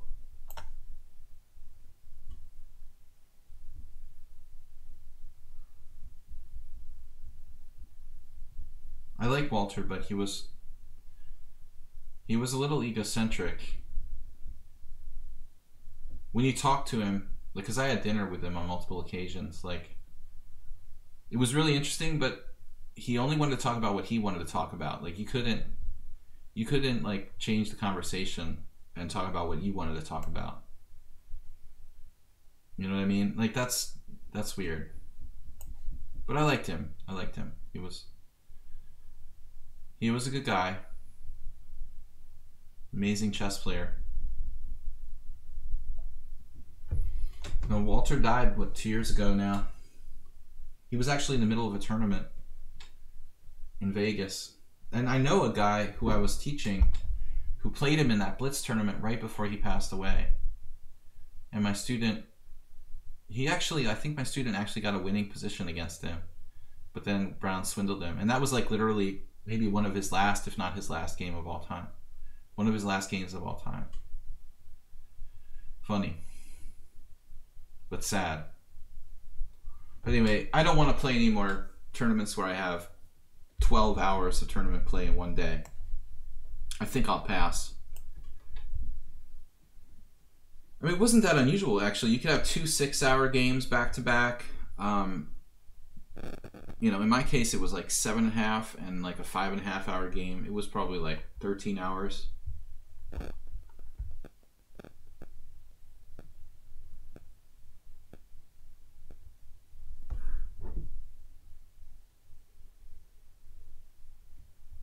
Uber driver. He's got the stories. Bill Lakoviak was a local master. In his old age, he moved into the woods to be a hermit. But I guess he was also like an arbiter. He was a FIDE arbiter, if I'm not mistaken. One of the only arbiters like in our region here.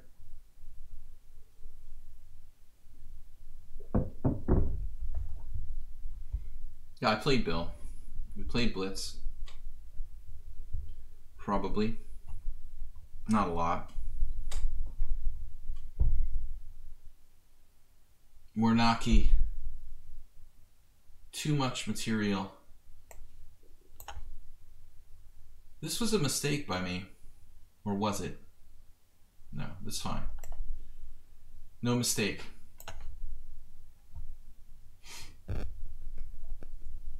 The 1987 US Open in Boston.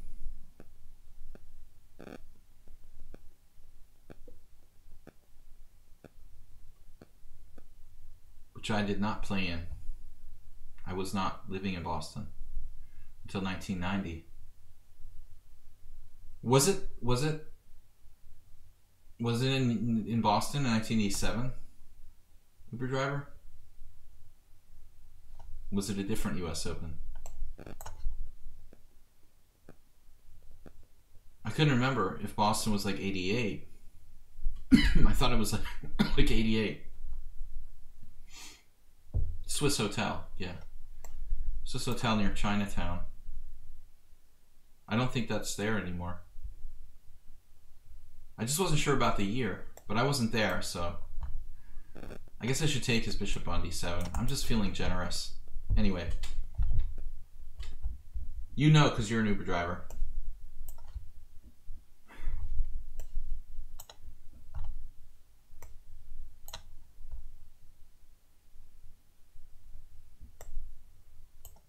Yeah, actually, I stayed down there in Chinatown not that long ago, near the theater, like near the theater district of Boston.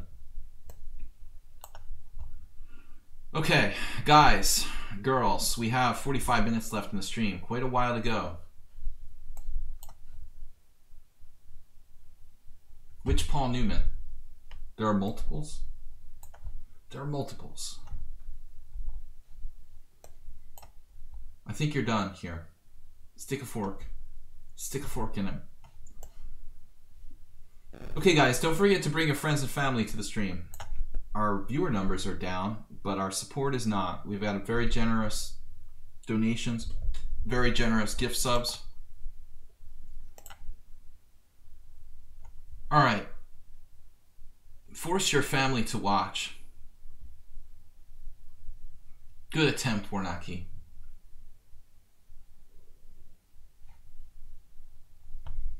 So this player is from Brazil. They've been in the stream the last couple of streams. becoming a kind of regular. Now, I wasn't really happy with the Caro-Kann. The Caro-Kann doesn't like me. Very rarely do I get a position I like. I don't know why I keep trying to play the Caro-Kann. It just doesn't seem to work for me.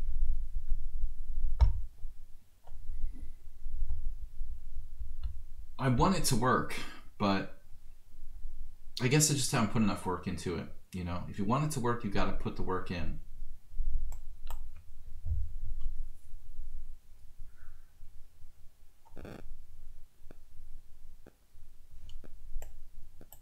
Uber driver, king going for walks? What? Well, he just tried to play like too aggressively with black last game. He does the Budapest Gambit with black. That's one of his favorites.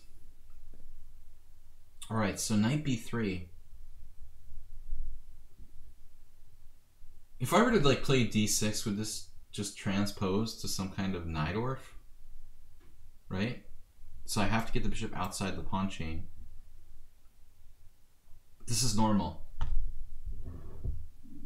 Uber driver, what? Oh, what is the crazy thing you do with the Morales? Oh, where my king is going for walks.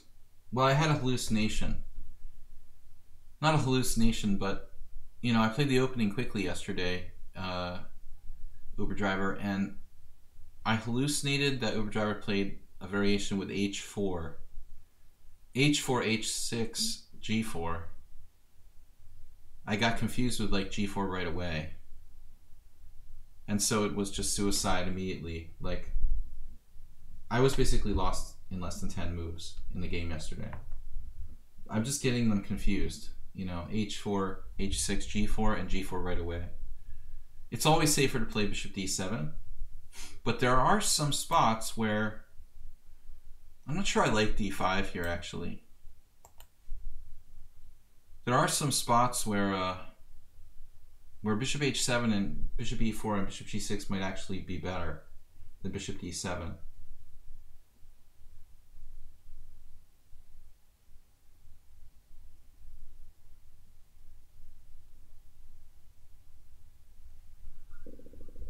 Okay, so queen takes d5. Castles. Seems kind of dubious. I think I have to do this. Right. I mean, I think this is known. I've actually looked at this very briefly. I mean, black should be comfortable. It's not very exciting.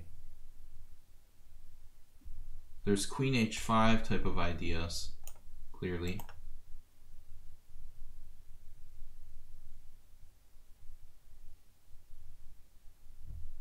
A lot to think about. But he probably doesn't want to do that too early. I think that black is better. I mean, based on pawn structure.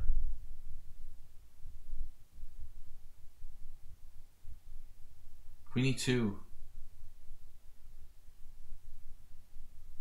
I don't know, what are you going to do about this pawn here? I feel like I shouldn't try to win that, though. I should just focus on playing fundamentally. I guess I was thinking about, like, queen g5, f5, really aggressive type of moves. It's annoying when your opponent plays very fast, though. I have this trouble in my simuls, too. Players who just move fast without really thinking very deeply about their moves, just putting practical, just creating practical problems for me.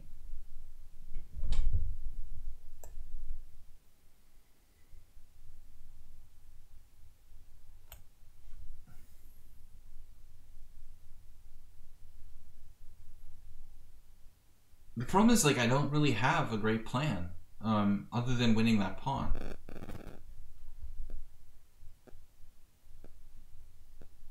My pieces aren't really developed. I thought about playing f5, but it blocks my bishop. It makes bishop c4 a sort of thing. It kind of weakens my position. I'm not developing my pieces, you know? So at the end of the day, I feel like the only really concrete thing I have is taking that pawn.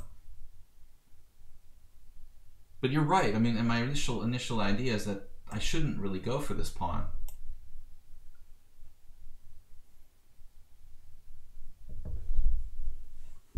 What do you think Black can ever get something decent out of Queen's Gambit accepted? That's another opening that I haven't had much success with, but again, I haven't really put my work into it.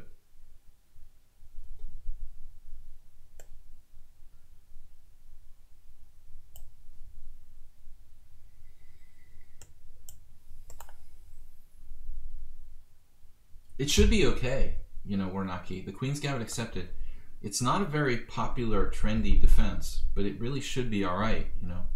What I like about the Queen's Gambit accepted is the fact that, you know, you create an imbalance from the beginning.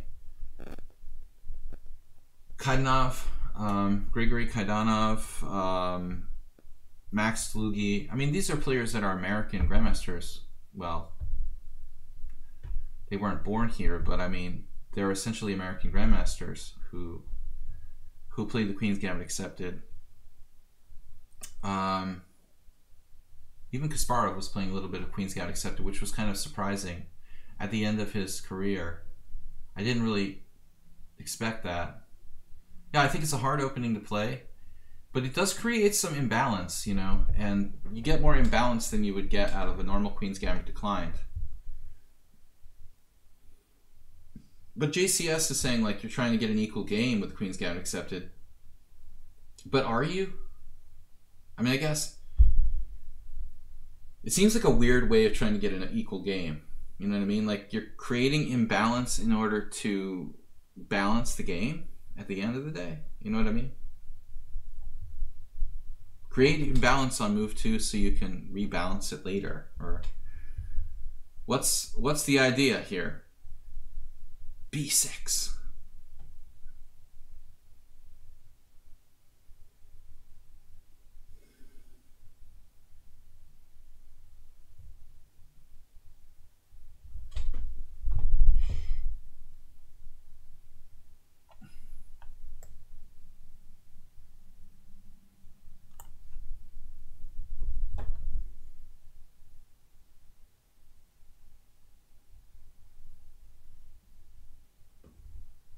But I mean, I think if you look at it, JCS, from the theoretical side, you're probably right that objectively, like, you know, objectively, it's like you're trying to equalize. I did this voluntarily, Bob, because I'm a sick puppy.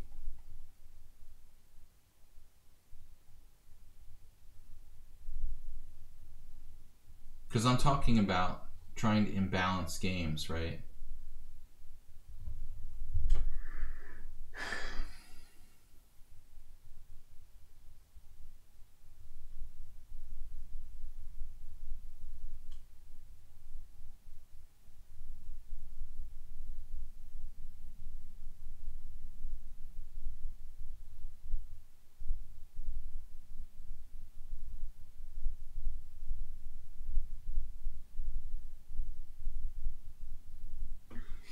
The sauce is boss.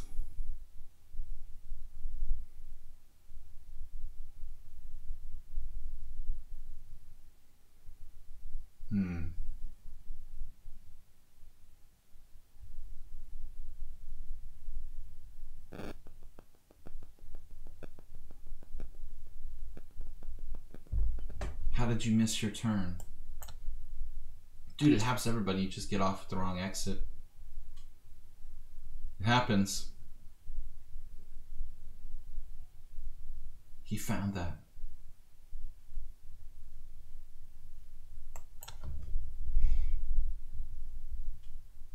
Queen versus rook rook.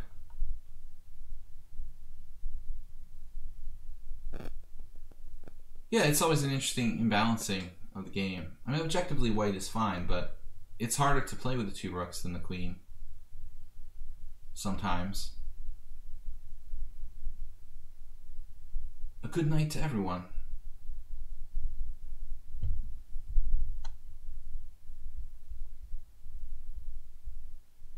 Two-year-old got into great grandma's china.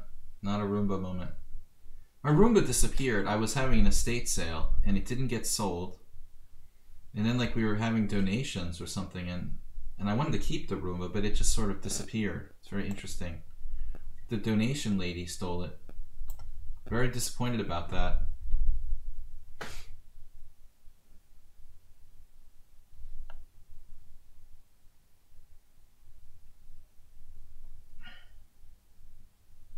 This dude is fast.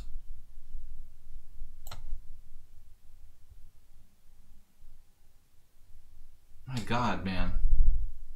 He's 1927. But the time is brutal, dude. I'm surprised he's not higher rated in Bullet.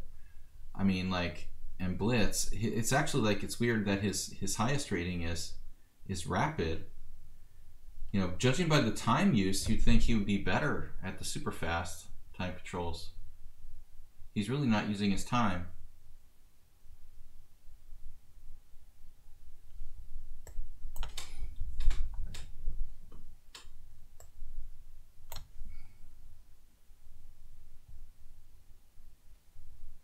Sort of blundering.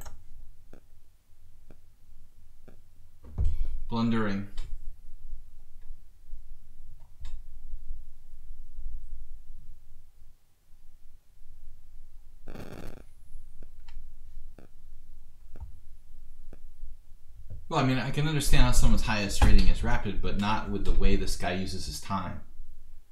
If you judge by the way he manages his time, I mean, he should be stronger in fast time controls, not in the longer time controls, you know? Just doesn't really make sense.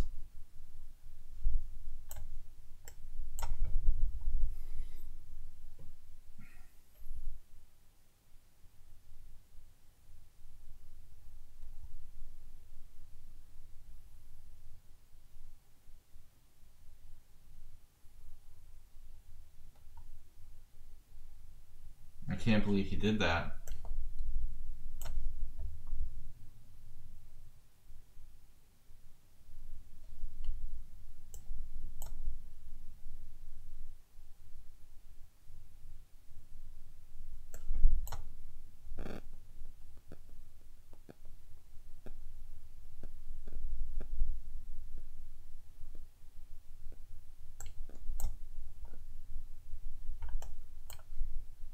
But that's like very lucky. I mean, he just takes an f6 first and I'm just completely lost.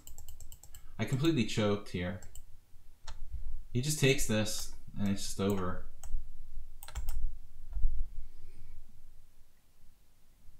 No, it's not. Wait, I have bishop h3? It doesn't matter, right? Yeah, he should just be able to take an f6. Horrible.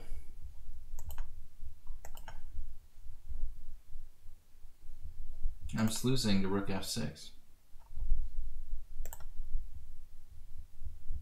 Yeah, I was totally choking there. I mean, I think the initial sacrifice was completely sound. If you guys look at this here, Stockfish evaluates black's position as better. You know, I'm just better here. I felt it, but I just couldn't find it. Couldn't find it. You know, it was a great concept, but the execution was bad. I let White get a winning position. But a good lesson, as Bob pointed out, in the concept of two rooks versus queen. You know, the two rooks is not necessarily better than the queen. It just depends on the position. All right, Atlantic Gambit. Have we played before? Atlantic Gambit. He's only got 32 games. Atlantic Gambit, are you a subscriber to the stream? Did Atlantic Gambit get a subscription? Was he like a gift subber? I know he's here in chat. I was just wondering if he was one of the gift subs. Because I don't take challenges from people who have like new accounts, who are less than like 100 games, you know. It's like a standard rule. He has a prime badge, but no sub. I mean, that's the problem. I don't want to play people who have like new accounts they just made on lichess. You just have like 30 games, you know? I mean, I'll think about it to make an exception, but I need a reason to go against my normal rules, basically. I don't like people. I tend to get trolled by people like creating accounts over and over again. We have built-in trolls to the stream. All right, Luana just traded what? Knight takes c6. Give me a reason to make an exception. Play someone with less than 100 games. Give it a shot for once. Jim, please write a short statement indicating your desired play and why you're not a troll. Luana has a special system that he's played against me here multiple times. Watch out for knight d5. This little trick. We had that just a minute ago. Like the same thing. Like in that case it was h7 and a8. You should keep that in mind, Luana. I mean, I'm ready to just do whatever. Queen b7 or 500 words or less. Explain why I should make exception to my normal rule.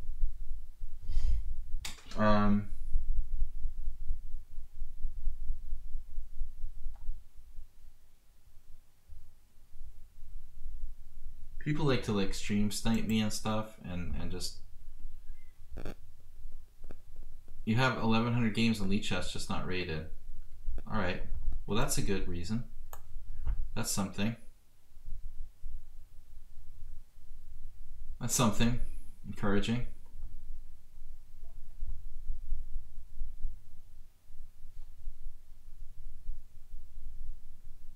I don't know, Luana has a good record against me with this. Where do you get this from, Luana? This opening system that you're using here. I often wonder, where do people get this from, right? This whole taking on c6, bishop b3, bishop c4, bishop f4, this whole sort of setup where you trade knights on c6, and it goes against every principle of Sicilian theory. You just made it by yourself. It's funny because you and 1,000 other people did the same invention, you know? It's extremely popular to the point where I start to think that it's published somewhere. Like there must be some book where somebody is actually, literally, I've played so many people who play like you do in this position. Yeah, it feels like somebody out there is like promoting it or something. The only thing you don't like is black's a pawn. What's wrong with my a pawn?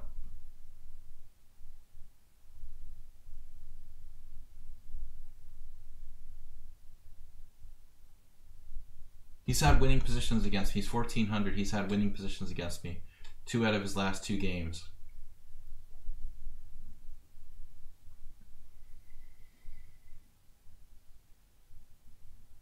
Extremely principled play here by white.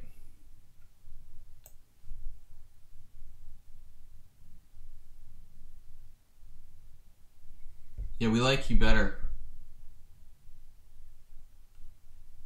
Well, I would say there's nothing wrong with Esterman, Jim. What do you mean?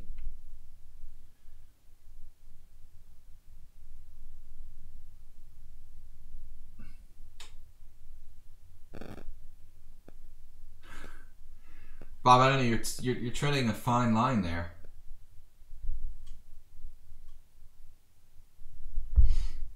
All right. Knight a4. He's a believer in piece moves.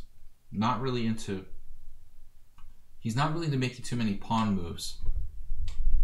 That's a hallmark of players who use this so-called system, I found.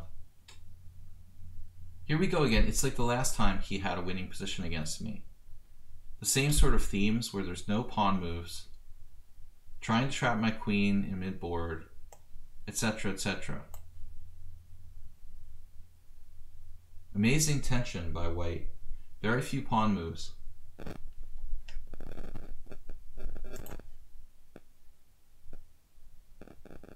Condemnation.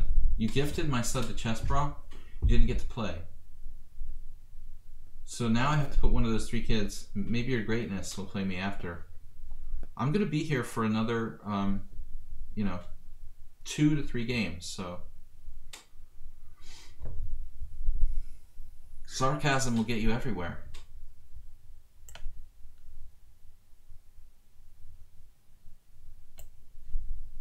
This is an impressive setup by white. Again, he made a pawn move. That's like his first one of the game. H3.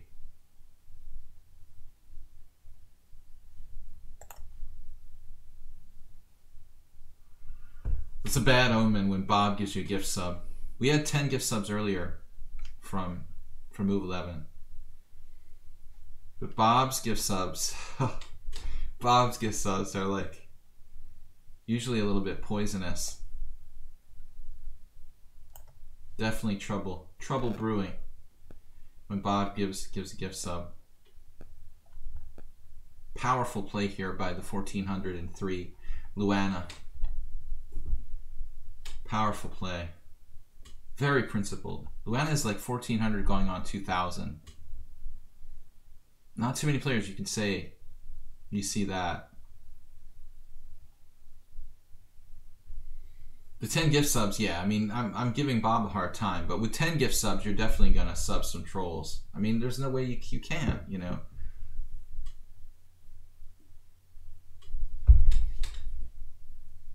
Maybe Move 11 will be lucky. We won't have any troll subs.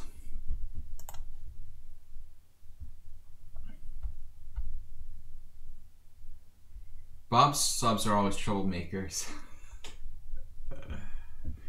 But I will be streaming for another 25 minutes. However, that... Well, really uncharacteristic blunder now by me. I was about to play like something takes b2, but Luana saw that was protected, you know? I mean, who in their right mind actually keeps the tension here?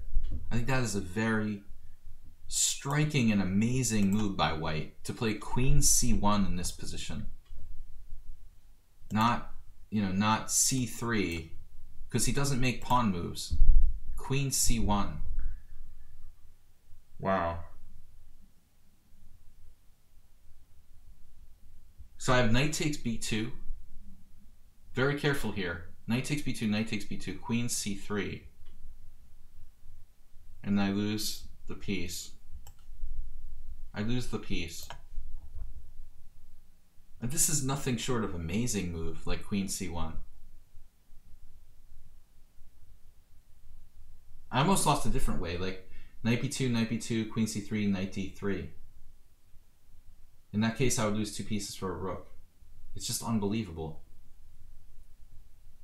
How can you find a move like queen c1? That is such a weird move. Very open mind, I guess. Let's all love each other.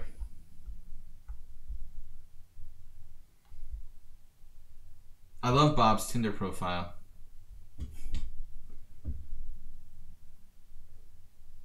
And so do all the girls. That's what I heard. I don't know. I'm just kidding. I don't know. I don't know. I don't want to know. I don't want to know. Some things you just don't want to know about. And I'm just joking. I've got 2 challenges. So Atlantic Gambit and Thoughtless. So I should play Atlantic Gambit if he's not putting his kids to bed. And Thoughtless. If there's no other subscriber challenges. F5. The master of tension.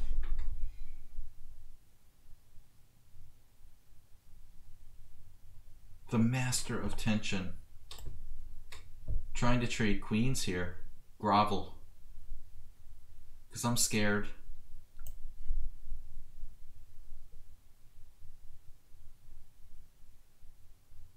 Just amazing play by white, I have to say. You know, very few people rated 1403 would be able to keep the tension at that level.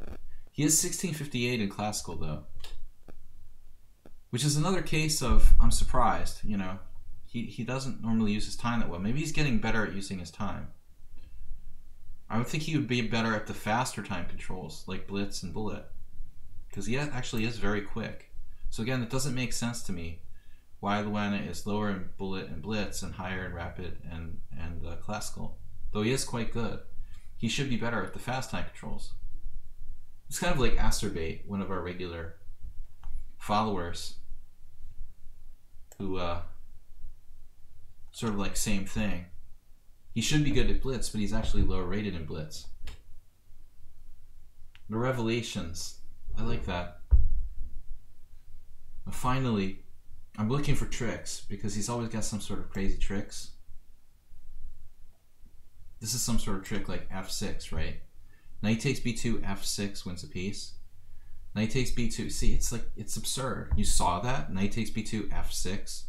Bishop takes f6, e5. You saw that in advance when you played rook b1? Really? What if I go here, check first? Wow. Now I can take on b2. There's probably some other sort of trick. Now it's like knight takes b2, knight e2, and my knight gets trapped or something ridiculous. I give up. Like, I give up. My knight will get trapped. I mean, this is just difficult to play like this. He just took. Wow. I thought you had tricks even there. So now he's collapsing. Collapsible planets. Still not over. Those dangerous bishops.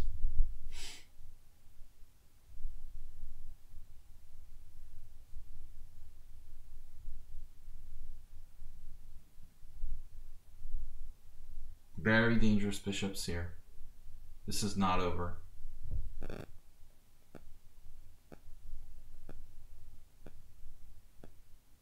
Be like it's the strongest 1400 in the world.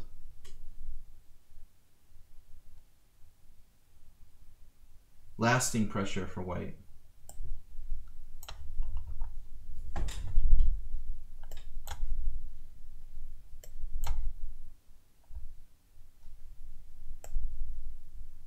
Eventually he ran out of ammo. Still not over.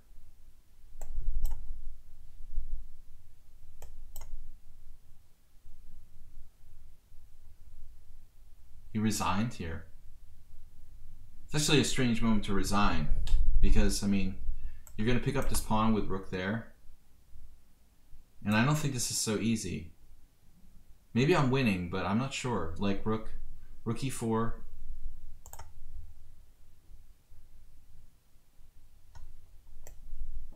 I don't like this resignation. Black still has work to do to win this position. Definitely, even though it's winning theoretically for black, I'm not sure. I probably would have like lost in the simul in this position. It's a really impressive game by white, I think. I had never had to be on my guard so much against the 1400, you know. That's pretty impressive. So Atlantic Gambit, I had never played you before. The name's kind of familiar. Alright, we'll see if he's here. Ponda is in Budapest. This is our replacement, Ponda. This is Ponda, Macro Ponda. Having problems in your family. Is that why you played so bad?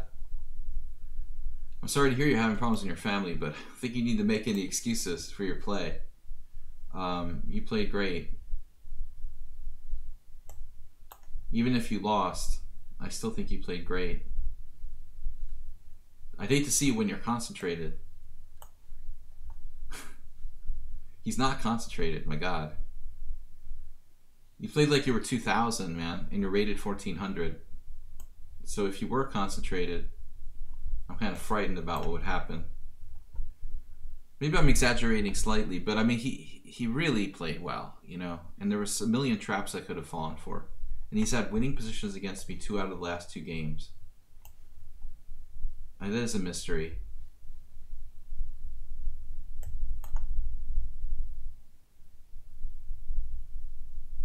So we got a Tarash player. I misplayed this against someone recently. They have bishop h5, knight f5 in. This is like the standard main line that I've played against a bunch of other players. It's good for white, but it's either a win or a draw. Really no losing chances. I've had like one win, and I had draws against Kalai Gabor, Grandmaster, and also Borisek, who's a Slovenian GM. But I was better in both those games. The one game I won here was against the 2100. Elena Gambit just says use no time. He must know this variation. But it was this position, I guess, that questions start to arise about what I should do, whether I should trade queens or play rook b1 or rook c1. The one game I won against the 2100 in this line, it was a very, very long endgame, and I had to grind him for like 6 hours. So, Antonio, take care. This is definitely the first time I've seen queen a5. That is a new move. I think everyone either took on c3 or traded queens. This is a theoretical novelty from my perspective anyway. It looks like my queen is going to get attacked by rook d8 at some point.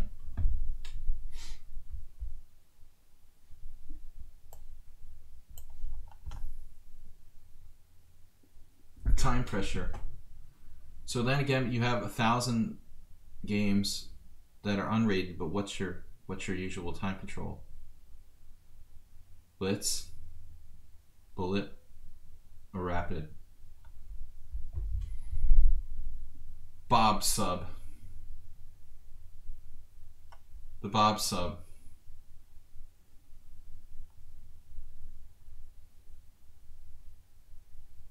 All Bob subs are put into a special category.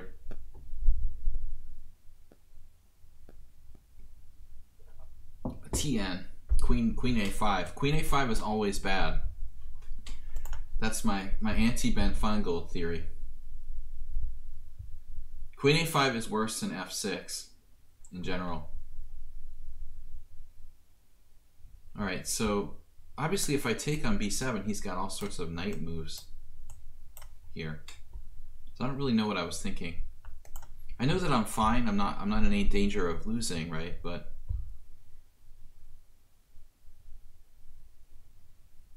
if I take queen take b7, we have again like knight d4, queen a8, rook a8, bishop a8. Like, here we go again. That's like the game that I had. Actually, queen a8, I really don't want to do queen a8, you know?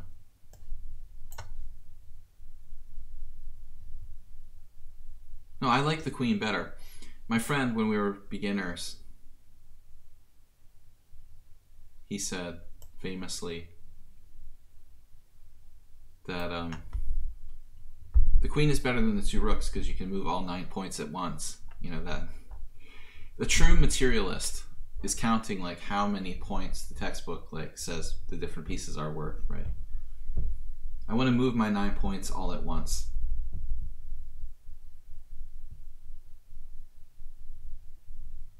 The bishop belonged in a5.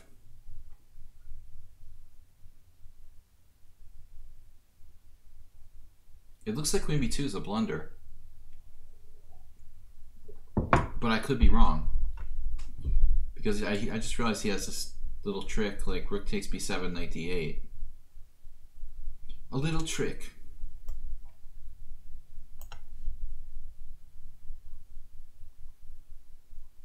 I can't actually play rook takes b7. I can only like pretend to play rook takes b7.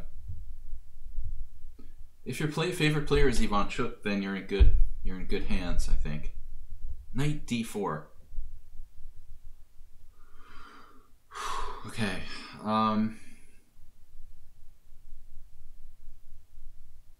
Interesting. Quite a tactical move to come up with there. Interesting.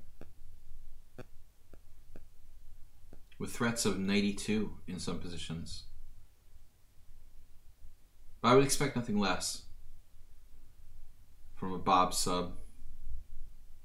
I should just offer a draw now. I guess this variation is just merely a forced draw against all level of opposition. It doesn't matter if it's GM or 2100. It's basically a forced draw.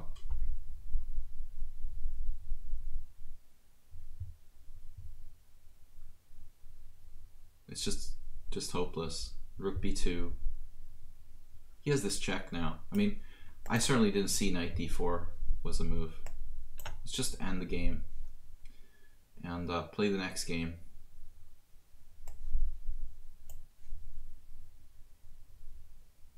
Maybe theoretical advantage to black due to pawn structure.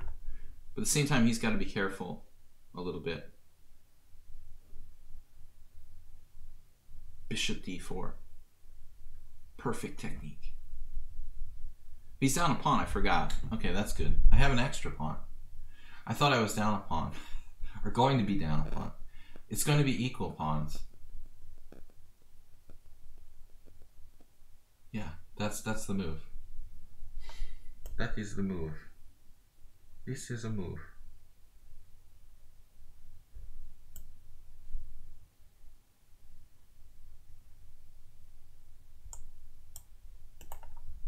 I don't know why I bother.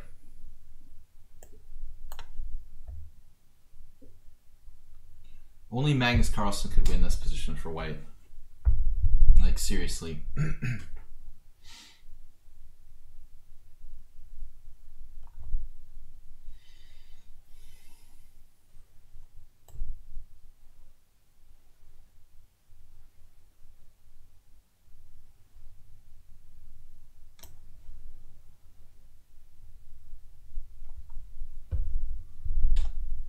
Guys, I have maximum like time for one more game after this.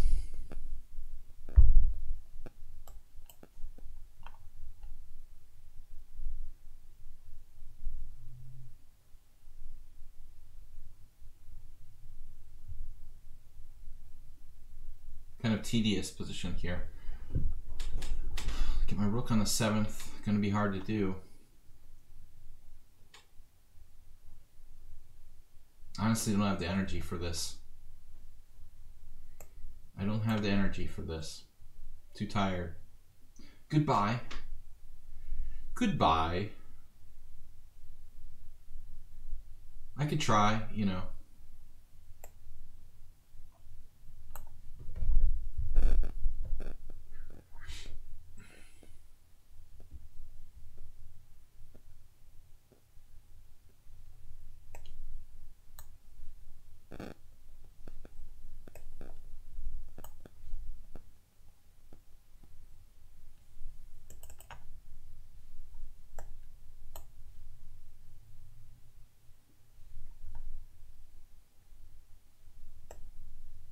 Playing for the win.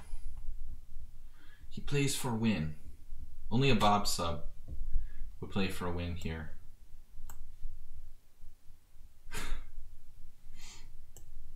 Maybe you can flag me.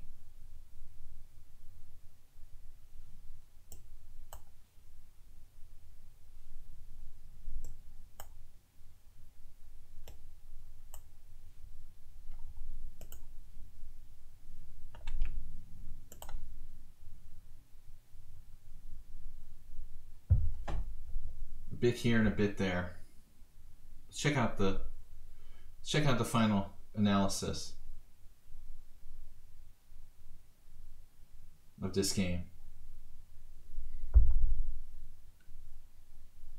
Inaccuracies. Deviator GM. I don't think deviator. The deviator. Deviator. I made some inaccuracies, maybe more than black. Daviator. And Angry Dragoon. Is Angry Dragoon?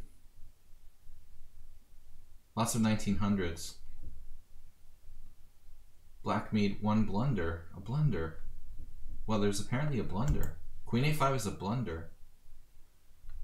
Well, who would have known it was a blunder? Honestly, I don't know. It's kind of an exaggeration, but whatever. It's not a clear blunder. I mean, anyway, it's definitely not a good theoretical novelty. You could just trade queens and you have good drawing chances. How do you know Daviator? Thoughtless, I have to accept our subscriber challenge first, and I'm going to have to close the stream after that.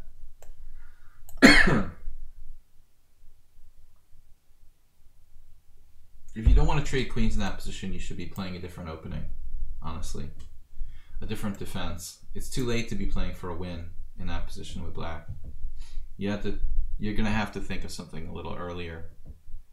At that point, you're in play for a draw territory because of the opening. There's no play for black, you know. It's slightly better for white with 0 winning chances for black. It's not a good spot to be in.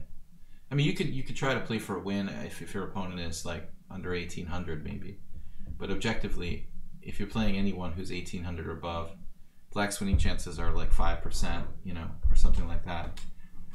It's yeah. You play an early queen b6, so that's interesting. Yeah, I know someone else who plays that. g6.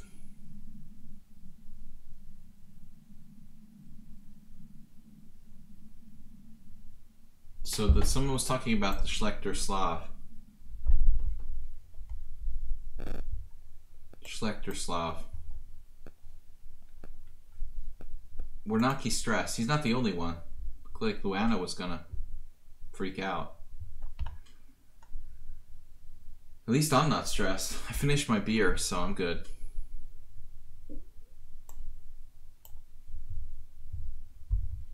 Yeah, I do. On Fridays I play and I try to accept like all challenges, but I feel an obligation to accept the subscriber challenges. These guys support the stream and make it possible. I've got to give back to them first, and I think that's fair. Fair enough. The Angry Dragon. Where's Mr. Bob? Bob, did Bob leave?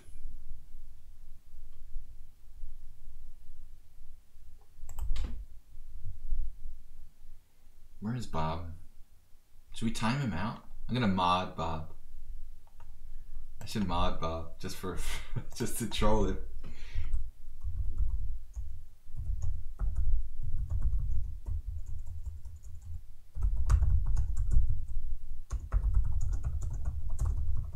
Sorry guys, I'm just trolling someone. All right, back to the real deal here.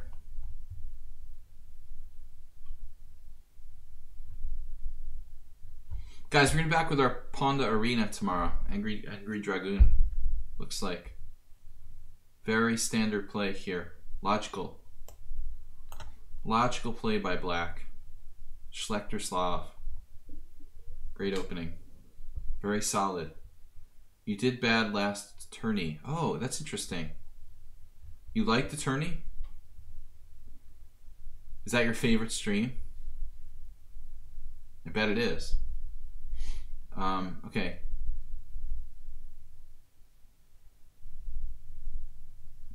You normally win the tournament, or wait?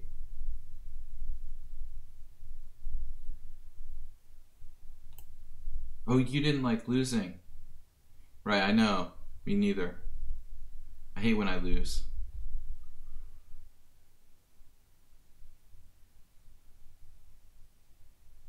Justice Bot is a mod here too? Well, he shouldn't be. I mean, he was unmodded. Did he get remodded? Is Justice Bot online or something? I thought we unmodded him. Like, that was a long time ago. He did something inappropriate. He was kind of rude. He was rude to some of the subscribers. I mean, I had to unmod him. I don't remember remodding him. That's weird.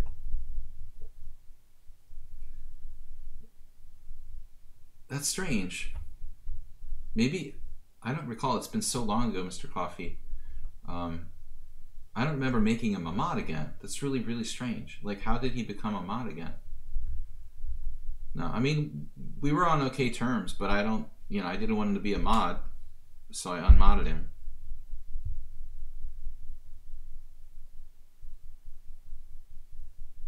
You know, thanks for pointing it out. Is everyone else still a mod? JCS, Saronche, yep, Soltigo. I wasn't sure about Soltigo, I guess. I never unmodded him. He just never comes around.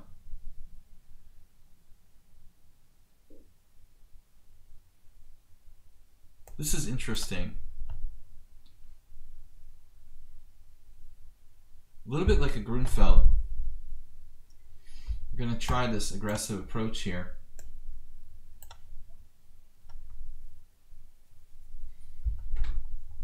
Angry Dragon. I don't know who Angry Dragon is. They are a subscriber. Make Justice Bot mod again. Well, Mr. Coffee's saying he is a mod, so that's the point. It's like Make America Great Again. It's in the same family, basically. This is the same family of ideas. All right.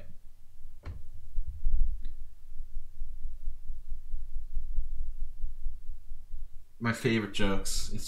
It's hard living here in America, Jim. You have a perfect government in Greece.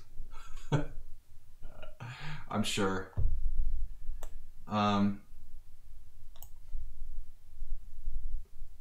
never thought that my country would be, you know, the laughing stock of the world. Of course I'm kidding. You can't tell when I'm kidding?